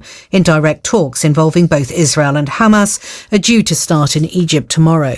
The US Secretary of State Marco Rubio told the American news network NBC that the release of hostages was the priority. There now needs to be meetings which are occurring even as I speak to you now, and hopefully will be finalized very quickly on the logistics of that. What that means is, who goes in to get them? Is it Red Cross? When do they show up, etc.? What place are they going to be? And the conditions have to be created for that to happen. You can't have bombs going off and fighting going on in the middle of this exchange. Kemi Badenoch has defended her leadership of the Conservative Party, arguing that her approach will pay off eventually. She said she'd taken time to draw up a credible plan to tackle illegal immigration, accusing Reform UK of rushing out ideas which did not work. She told her party conference in Manchester that the UK must secure its borders and stop tolerating radical Islam. We cannot import and tolerate values hostile to our own. We must now draw a line and say that in Britain, you can think what you like, and within the bounds of the law, you can say what you like, but you have no right to turn our streets into the theatres of intimidation, and we will not let you do so anymore. Power companies say supplies have been restored to 67,000 homes in Scotland, which were cut off by Storm Amy. 21,000 properties are yet to be reconnected, with about 3,000 still cut off in Northern Ireland. At today's Formula One Grand Prix in Singapore, McLaren secured the Constructors' Championship for the year when their cars finished third and fourth. The race was won by George Russell in a Mercedes. BBC News, it's 3 minutes past 4. Thank you very much. Let's get the travel now with James. Thanks, Gabby. The M6 in Cumbria, first of all, it's slow-moving southbound towards T-Bay services between junctions 39 and 38 because of an obstruction of some kind. And just north of there, the outside lanes closed between 44 and 45, Carlisle north to Gretna Green for emergency barrier repairs. On the eastbound M62 in West Yorkshire, 2 lanes are closed between junctions 24 Ainley Top and 25 Brighouse because of a 3-car collision. The A1 in Lincolnshire, that's blocked southbound at the Grantham South turn because of a serious crash involving a lorry and a car, causing queues from the Melton Mowbray turn. The M5 passing Bristol is down to 2 lanes between junctions 18 and 19. A car is overturned just south of the Avonmouth Bridge, and there are long queues each way, northbound slow past the scene. Anti-clockwise M25 in Hertfordshire is down to 1 lane, 23 to 22, that's South Mims round to St Albans after a car caught fire earlier on.